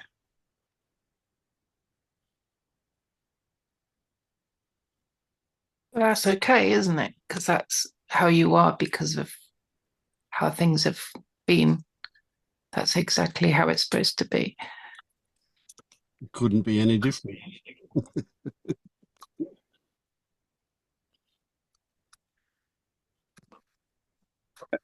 And was this clear to you? I think this was clear to you, but in case it wasn't, I'm going to say it, that everything that you're scared of other people thinking about you is how you were thinking about other people. That doesn't make that true for other people.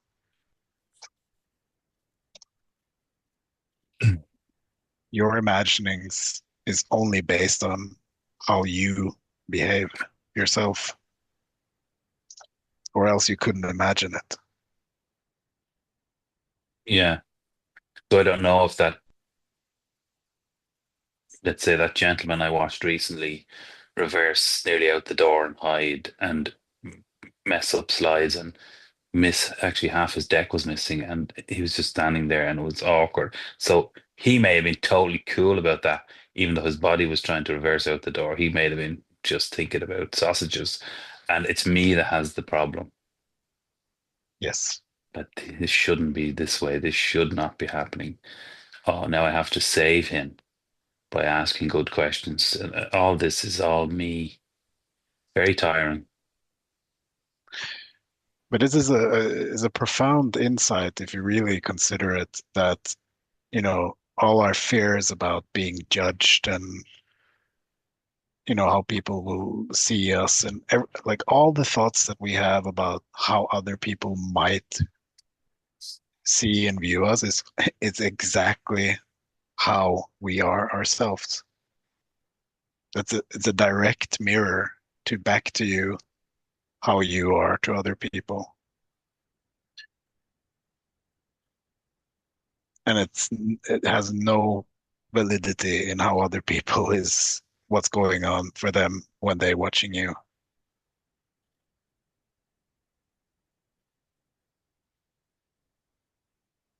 Yeah, there's an old saying, when you point your finger at somebody, there's three fingers pointing back at you. Exactly.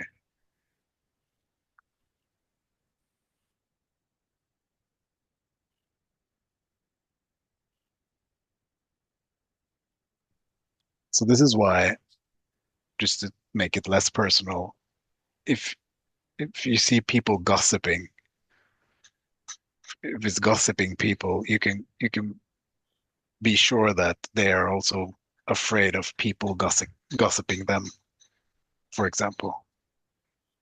Mm, mm. Because if gossiping wasn't a part of their world, then that wouldn't be an issue at all. It wouldn't be a fear at all.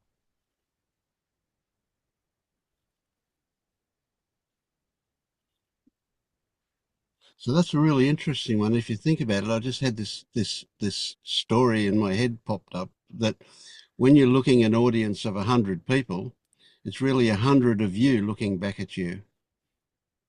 So you're really doing this presentation to yourself. Just all these variations of you out there in other people's features.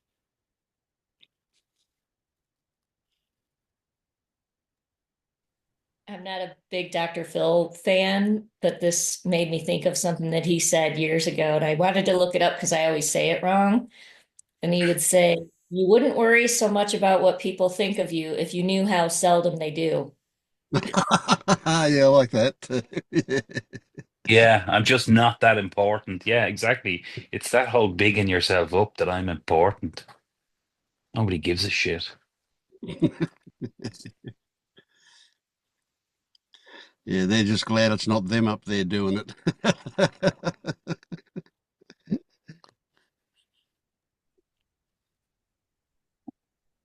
Imagine how That's much work you have put into not being self-centered, and then you look at those people who might have not even be aware of their self-centeredness, then compare how much time you spend considering your all your stuff, Yeah. and them even more, probably. there's something about it being it's no big deal. Okay, so that's the bit that's where you want to get to. It's no big deal. But I feel like a big deal, and I don't want it to be a big deal. It's like trying to have your cake and eat it or something. It's like I'm special, I'm important, I'm presenting, but it's no big deal. It's like get over yourself.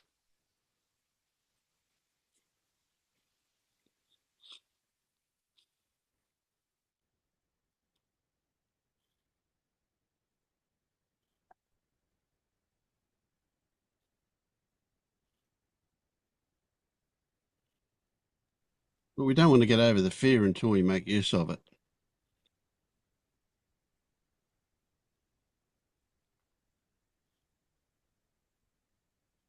No, it's what's generating the fear. It's the belief of I'm special, or I want to be I want to be liked. I want to be. I'm trying to put words on a feeling or a desire.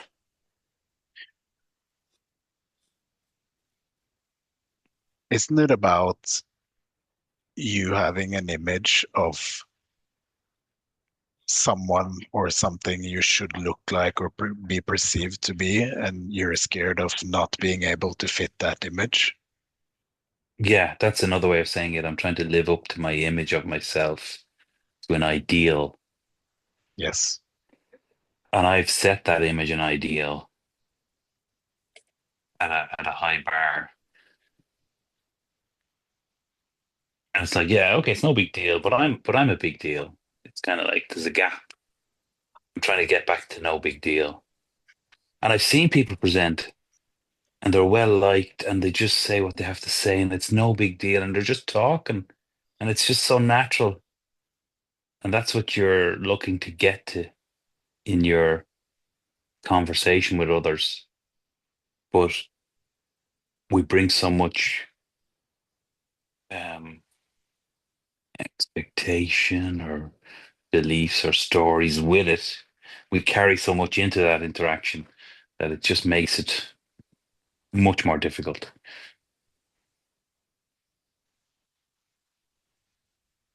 But how do you know what's going on for that person who looks so cool on that stage giving that presentation? What if they're just a Yeah, little bit better at at playing cool? Not maybe they're even not even better because you don't even see yourself how well you're playing cool in from other people's eyes. yeah, you get a good sense. Like there's one guy in particular, it just feels very natural, and it just you get a sense. But then what when you were just saying that, what came up really strongly for me was I'm a fraud. But that's part of the problem, or that's setting the whole thing up to fail. You are a fraud. No, that's right. You are a fraud. Absolutely. Yeah. That's not the problem. The problem is not realizing you're a fraud. You're scared to be found out that you're a fraud when you are a fraud. Yeah,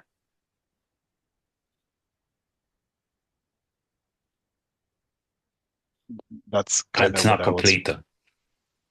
but this is Then kind of what I'm pointing at when I'm saying that you're kind of creating an ideal or an image. Like not let's not only look at this presentation, but in life in general. oh, now what I'm thinking is I'm believing I'm a fraud, but that's not true. Well, you just want to be a better fraud than you really are.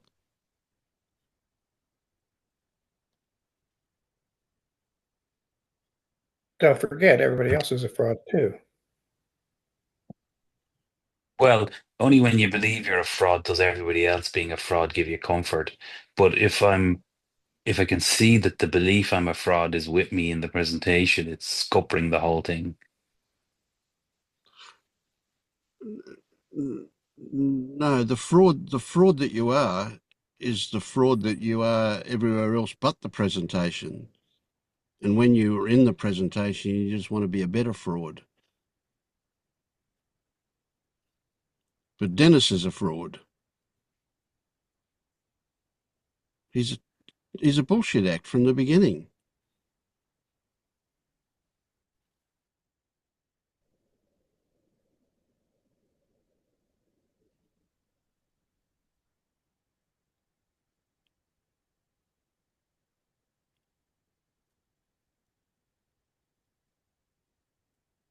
Mm.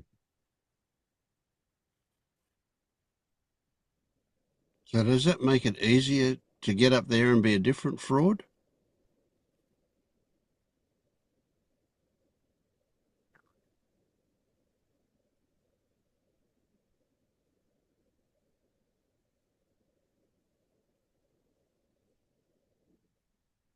If you were a really good actor, you would be a fraud that would convince other people to see the fraud that you're projecting to them.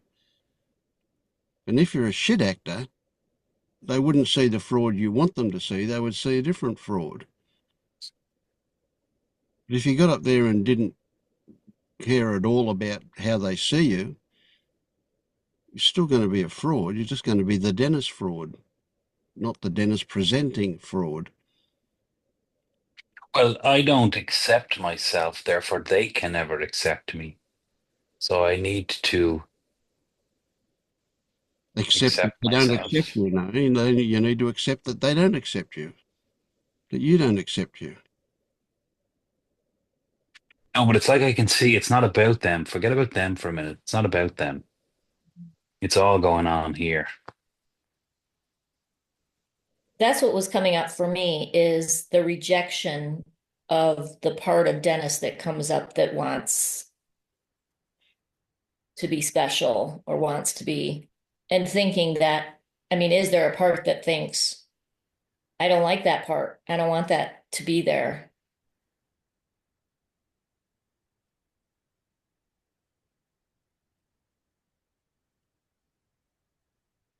Mm, yeah, it kind of feels like you do want it to be there, but it feels kind of egotistical or selfish.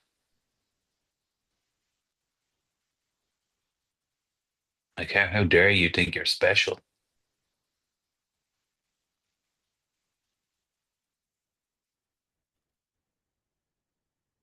Well, you've got to fuck it up then, haven't you? On purpose. Then there's a prideful thing as well going on. I feel proud, and then that pride comes before a fall. Bullshit. I think I'll just stay in bed that day. I think that'll be the solution to that one. Yeah.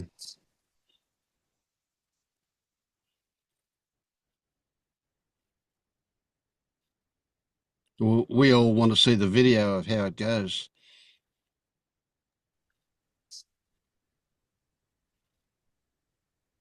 Yeah, that's another good one.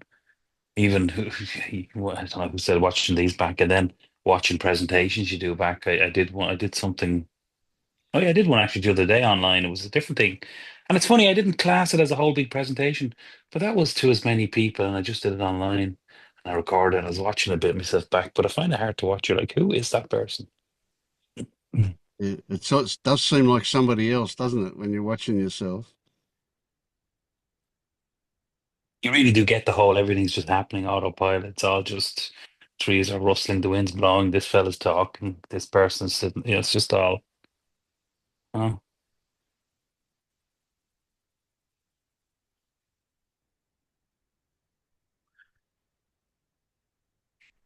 Can Anyway, you back to stop? the present moment. Can you stop trying to be someone?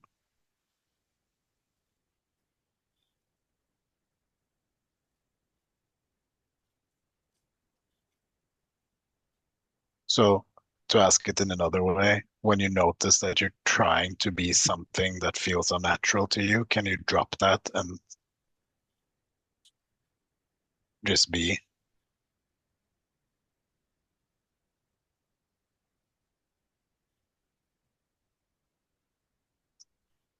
Right now, yes.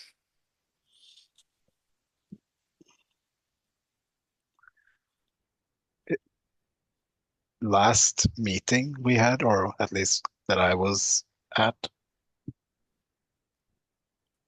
I I was giving some feedback on something, and then I noticed in the middle of it that I'd slipped into some kind of role, and it felt really uncomfortable. And I was just listening Mm. to myself speak, and it was just gibberish, just pure bullshit. I was just talking out of my ass. And it was really interesting to kind of see that because it hasn't happened in a while. And then I had the choice when I saw it to just stop. And then in that gap of having the choice to stop or to continue talking out of my ass, there was a noticing of a subtle pride that I needed to finish what I was spewing out. But then I just stopped. But if there's no I and this is all going on, then everything is just happening the way it's meant to happen perfectly. Exactly. So I wanted to put to you that if you're not a fraud of any kind, what's left is, well, nothing. So if there's no one there, not someone, but somebody doing the presentation, but no Dennis, no fraud number 2, no fraud number 3, no fraud of any version, not even the fraud of Dennis point zero. There's just the presenting happening, and there's nobody there presenting it. There is just the presentation happening.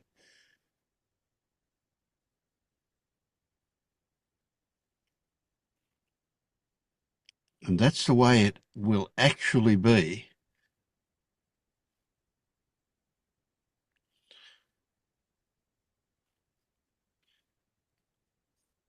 Even if there's a fraud present doing the presentation, the reality will be actually nobody but the presentation happening. And the fraud is conceptual, not actual, no matter what version of the fraud it is. It doesn't actually exist.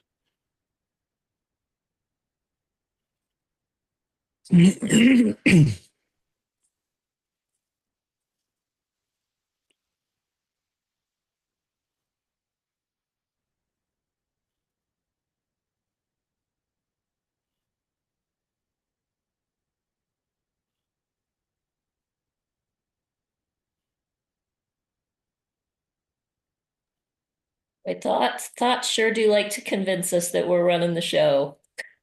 Sure do. And they're so good at that. Over and over again.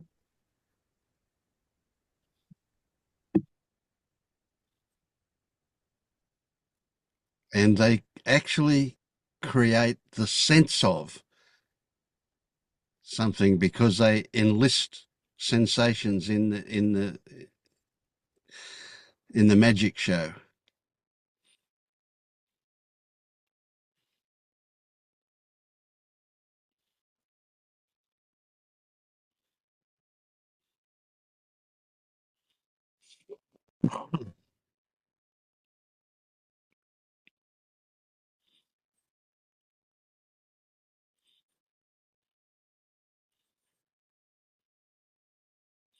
So have you been travelling, Helen? You've had a few ups and downs, eh? Yeah, I'm very frustrated at the minute. I'm very frustrated. I've got a lot of judgments at the minute that I'm clamping my jaw shut.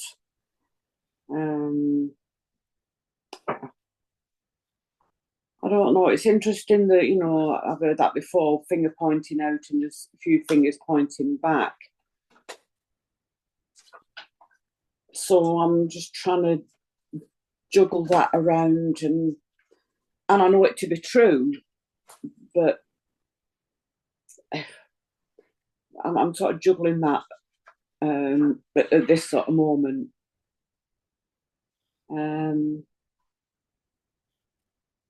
It's a tough one, that, and I just don't know. I just don't know anymore. What a great place to be. I knew you'd say that. I knew I just knew you'd say that. Oh, God.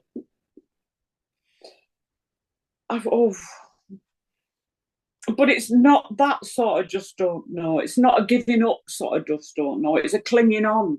I just don't know. Well, isn't it good that you see that?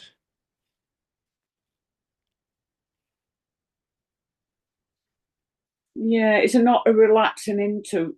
I just don't know. I don't know. It's one of these. How can that be? But I just don't know. How can that be? But I just.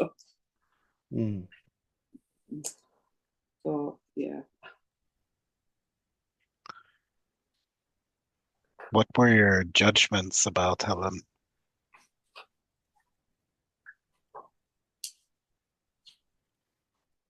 It's not right to say really on here. You want me to turn the video off? I'm happy to do that. Oh no, it's okay. You know, it's a bit.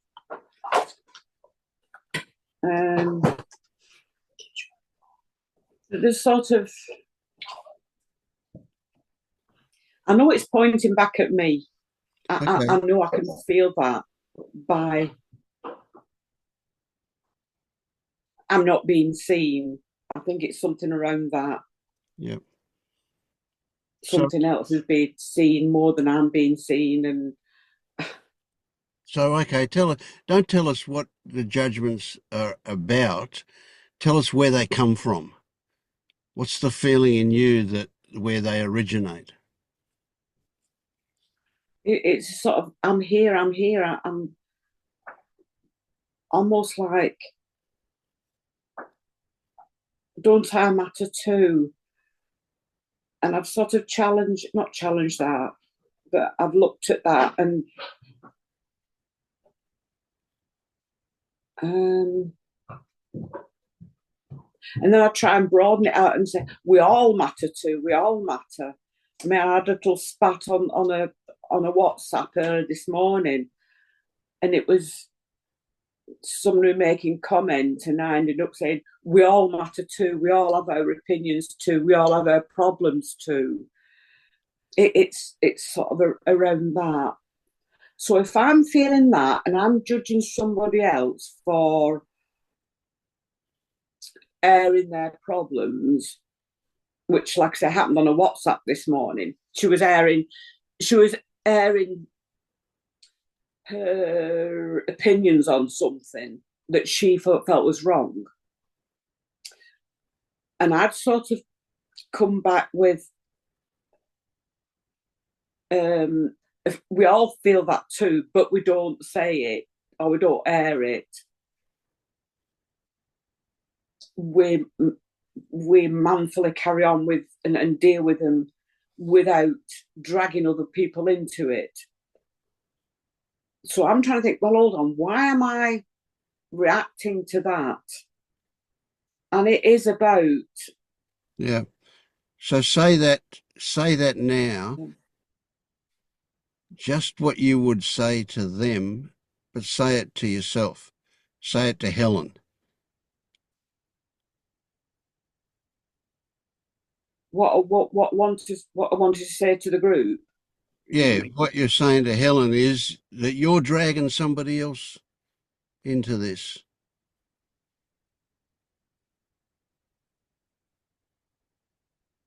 Was that what you were wanting to say about the other person, that they shouldn't drag somebody else into this? Yeah, sort of, yeah. That they shouldn't be airing their problems. They shouldn't have an idea of what should be. No, it's not that. They shouldn't say I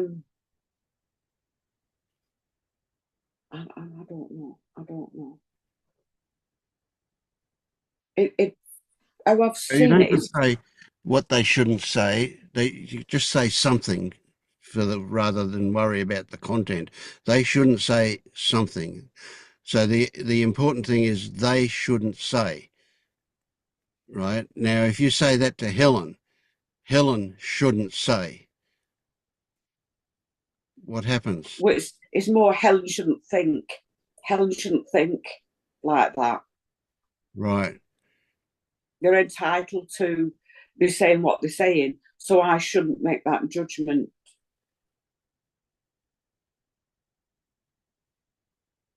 Oh, I don't know. I don't know.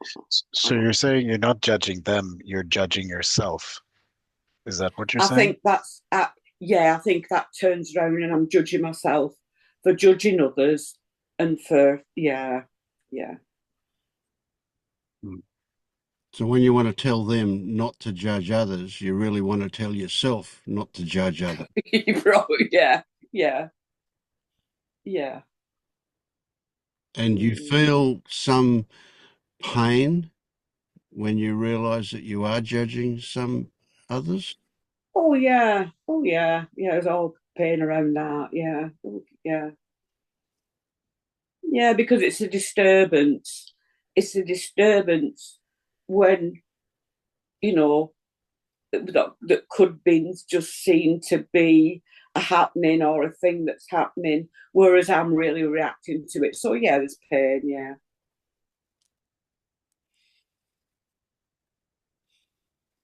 Yeah. And I end up just by saying, well, we're all human, we all have our opinions, we all have our problems. Yeah. But some people air them, some people air them more than others. Sure. Did you get what Scott was saying earlier about the first arrow and the second arrow stuff? Did you? Not really, no. I Yeah, was sort of, I was up in my head at that point, so I missed that. No. right. Yeah. So it's a Buddhist thing too, but essentially the first arrow is the incident, whatever happened. The second arrow, which is suffering, the second arrow is the spin-off from that. And it starts with wanting it not to be there, wanting it to have been different. So if you find that you're judging yourself, that's the first arrow. And then saying that you shouldn't judge is the second arrow. That's where the suffering comes in. Can you get that now, what I mean? Yeah. Oh Yeah. yeah. Mm. Right. So if you hit your thumb with a hammer, that's the first arrow. Saying you're a bloody idiot for doing it, that's the second arrow. That's where the suffering comes in. Mm. Yeah. Yeah. Yeah, it is. It's just reflective stuff, isn't it? It's reflective stuff. And again, it's about the I, and it's about the I shouldn't, I should, Yeah. And then, but judging that other people saying they shouldn't, it's just about I shouldn't. Absolutely. Yeah. Yeah. Yeah. And you shouldn't. Right? Yeah. So it doesn't exist that I know of in the Buddhist thing to say that there's a third arrow. But if you judge the judgment, that is a third arrow, which is even more suffering, isn't it? Mm.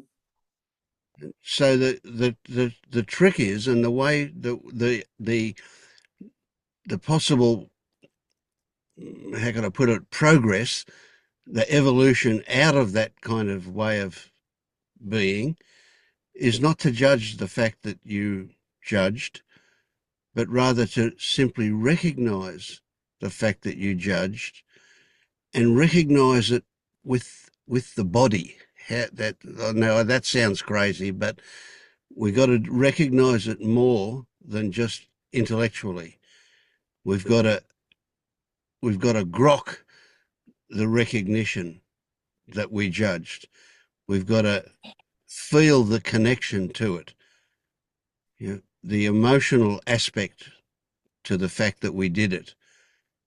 Once we recognize that, once we immerse ourselves in that, it will change. I'm just realizing more and more there's far too much of I going on. I, me, mine. Yeah, but again, it's the same thing. If it goes on, it is what it is, what it is, right? So it's not to say it's good or bad. It is true what you say. There's a lot of I there. There's a lot of identification there. And that is where the suffering comes from. But the way out of it isn't to say it shouldn't be the case, but rather to simply, profoundly recognize that it's happening and it will change.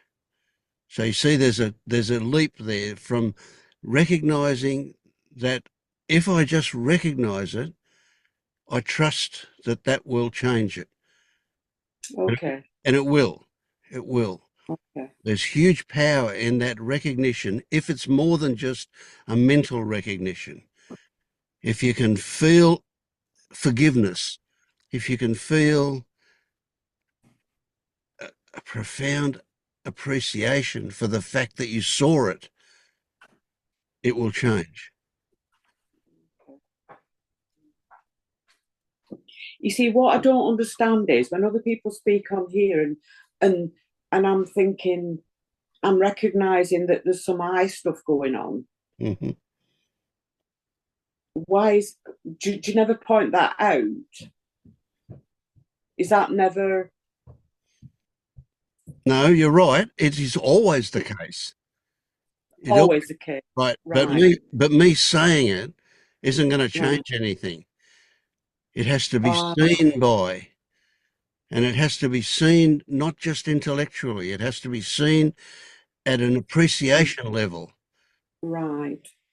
a recognition. That was what was frustrating me. Why is that not Yeah, why? challenged? Yeah. And to say, oh, there's too much I here, and I know the I doesn't exist, so therefore it's wrong and go away. And that can have a short-term effect of changing how you feel, but it'll keep coming back because it's bypassing. It's not changing the root cause. It's only changing the symptom. So that's why I keep saying that profound recognition, the appreciation, the body level of seeing what exists is what will change it. Telling it to go away won't do anything if it works, and it most likely won't. But if it does work, it's a short-term fix. It's good for 5 minutes, and then it'll be back. I think that's what's happened. I've had an intellectual recognition that the I can't exist because it's only in thought. Right. But that it must have stopped there. Yeah, no, but because now you see everything, it. Yes. everything since then, I know all this stuff's coming from an I. Yes. Well, now as a result of this conversation, you'll get that it takes more than just an intellectual recognition. I know now. Yeah, I didn't think that before, but it does. Yep. So It go takes into the more than body. just. It takes more than just seeing that the I is only in thoughts because it's coming all the time in all. It's the background of everything that I'm getting frustrated about or not happy with. It's all I. Yeah, for sure. Yeah. And that's because there's still a connection to the I, right? Now, do you know the word grok? Have you come across that one? Well, yeah, in and amongst. It's not something that it don't crop up in English or here, in England. Yeah. I know what you mean, the grok. It's not a common one, right? Yeah. There's no equivalent in English, in That's England. right. Yeah. Well, I think Robert Heinlein made up the word. It comes out of one of his science fiction books, right? But it's brilliant. It's absolutely brilliant because it is a body appreciation of that intellectual understanding of what's going on. So it's that feeling, that real deep appreciation feeling for it that, this is, and so you get this appreciation. Oh, thank you for showing me that there's still an I there. There's still this idea of an I in operation. Thank you, Chef. You get that appreciation. You really, it's such a wonderful thing that you've been shown this. And sometimes you'll be shown again and again until it sinks in, and then it will just Because it drives everything. It drives Absolutely. absolutely everything. And that's what this whole trip is about, in a way. I mean, it's about a lot of things, but that's a good way to look at it. It's all That seems to be the way I'm experienced. That just seems to be fundamental about this I. You know, I'm not happy with that. I don't like what he's saying. I don't like what she's saying. I don't. You know, it just sounds frivolous, but it goes even a lot deeper than that. Yeah. There's unhappiness or discomfort, or it's all I stuff. Yep. And that I is a fraud. That's what we were talking about before. Oh, absolutely. Oh, absolutely. Yeah. Yeah. It's not a story that makes that I. It's our response to the story, believing it and responding to it, that gives us a sense of I. And from that sense, we go, oh, there must really be one, which of course there isn't. And it seems to be a huge driver when it's in operation. Absolutely. It runs the show. It's all about. But it's body armor. It's all a defense against. And we don't need it. The eye is just a body armor. Yes. Okay. It's a defense mechanism. The whole eye setup is a defense. Absolutely. Yep. You're joking. I wish I Oh, was. that's mad. That can't be. It's just all a defense. Yep. Bloody hell. And it's not needed. There's nothing to defend against. There's nothing to be hurt. What can be hurt? Your reputation? What a joke.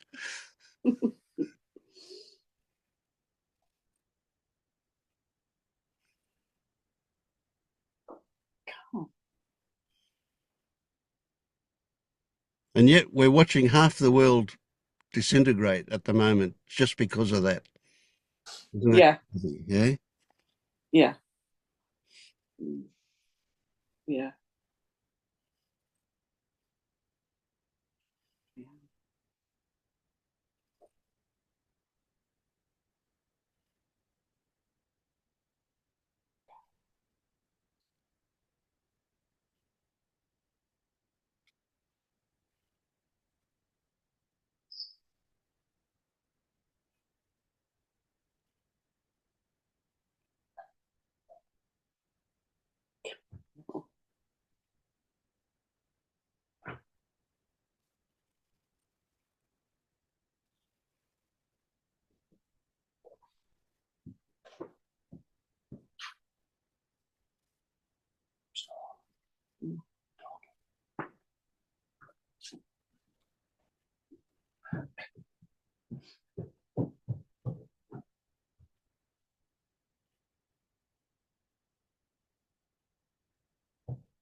No, just how can it just be all a defense? How?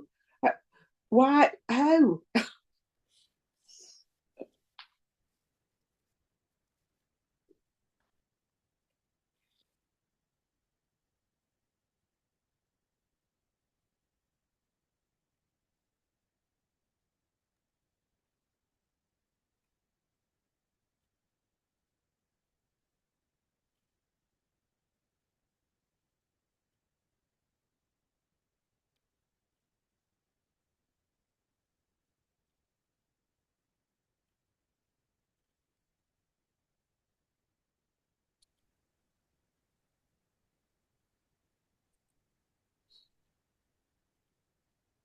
You're going to have to forgive us, Helen, because we don't know what we're doing.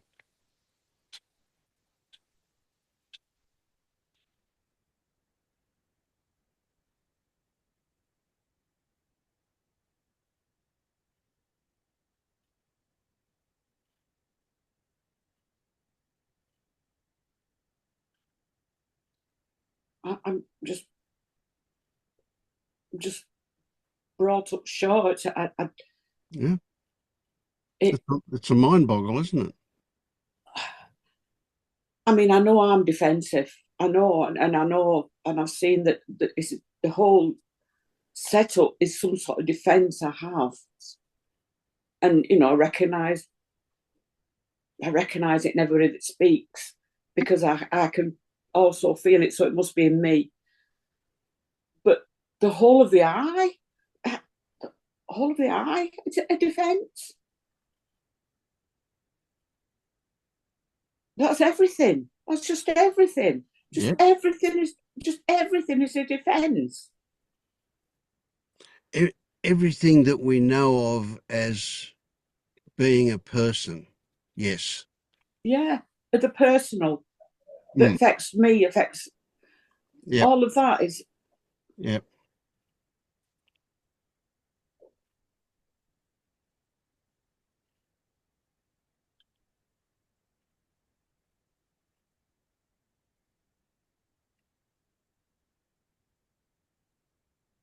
And the bigger mind boggle is what's left when that's not operating anymore.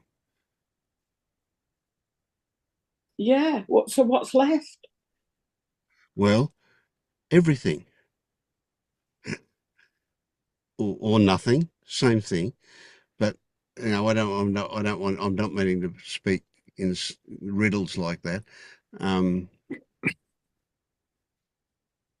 What's left is what is actual, and what is actual is your experiencing. But it's like your experiencing then comes from your current circumstances. It's not created by the mind.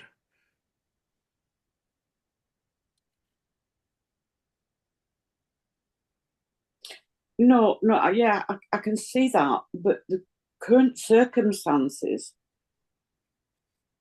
is heavily laden with the eye's response to it all. Yeah, but we were talking about the hypothetical when it's not there anymore.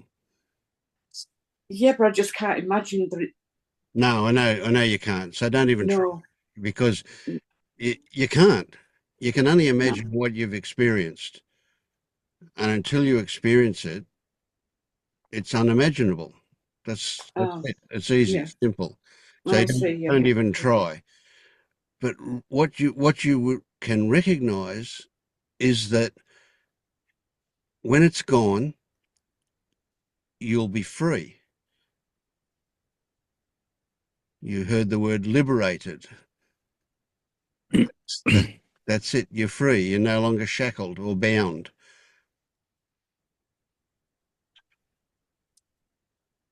So we could say the eye is body armor, the eye is protection, but it is also a cage.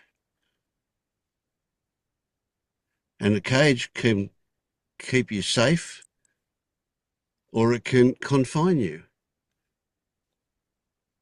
Same thing, depending on the perspective you look at it from.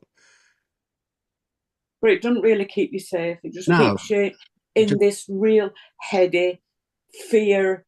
It's fear. It's locked in fear. Yep. In fact, it creates a lot of the things that we worry about. It creates even more fear. Yeah.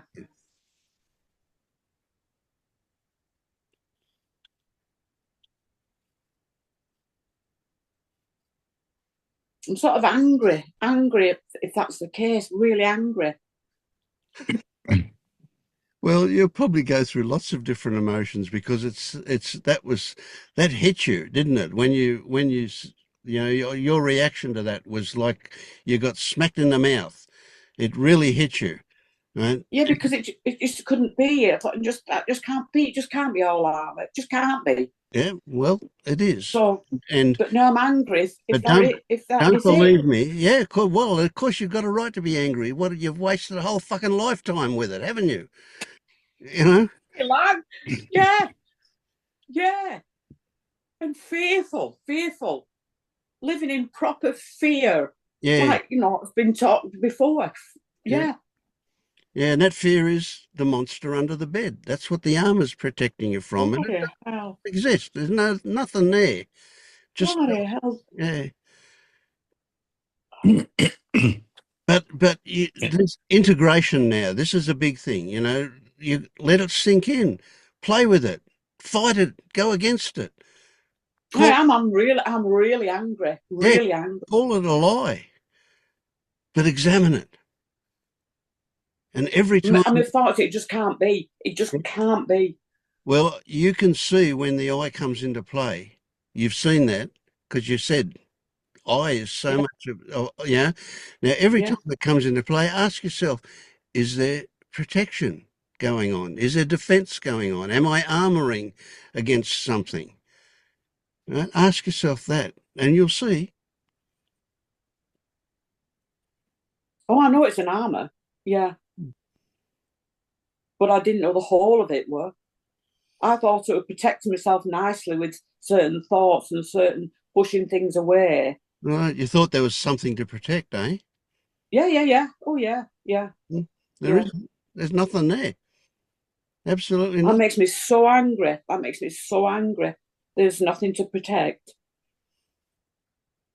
Just Helen, just while you're stewing in your anger, Andrew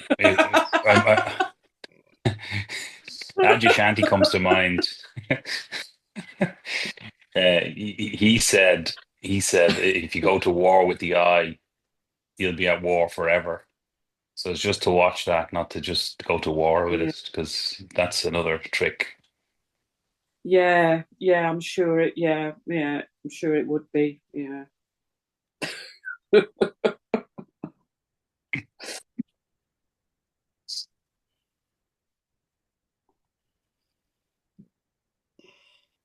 But what do you think then, Dennis, to the fear and the eye and the fear? It's all protect. What? It can't be. It just can't be.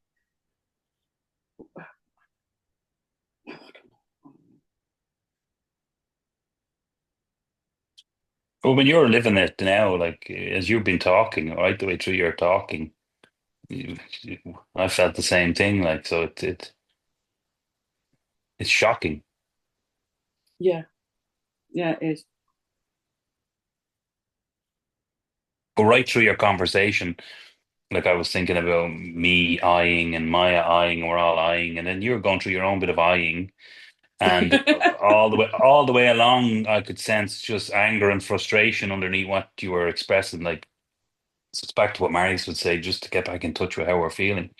And what was underneath your frustration and the conversation, what was driving it was your frustration and your anger. Yeah. And you'll know you've broken through the other side of it when you start laughing hysterically and you can't stop. And there was something very enlivening about Helen's anger and frustration. You came alive, you know, you were more authentic. It was a shift. It was a shift that happened. I felt very dead this last few weeks. Just felt dead inside. It's like, is this it now? Is this it? I feel really dead. That real existential. What the fucking fuck is all this about? I've had enough. Because if this is it, I've had enough. You know, I could just walk under a bus now. I really could. The way I felt. Really, is this it? This is this it group? Yeah, you're in the right group.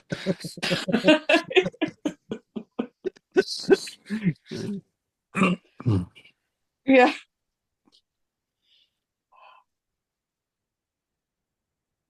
And then you just taking the last little bit of what I thought I had away, the eye thing, which I thought I got rid of, but I haven't. And that's even gone now. On my armour. That is fucking. Yep. Oh, I'm so angry. So go and pound a pillow and stick the pillow in your face or your face in the pillow and scream at it and hit it with your fist, pound it, really get into it and give it all that energy that you've got. Fucking bastard, get into it. Yeah.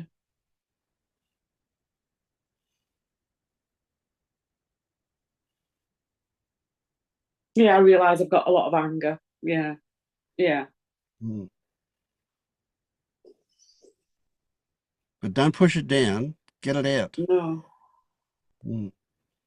And watch as it happens. Things will change. This is a beautiful moment for you. This is everything's been shaken up. Nothing's solid anymore. Stay with that until it's just exhausts itself, and what will come out the other side will be just so beautiful. Watch it.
Okay, well, I think it's bedtime here. It's 1:45, so it's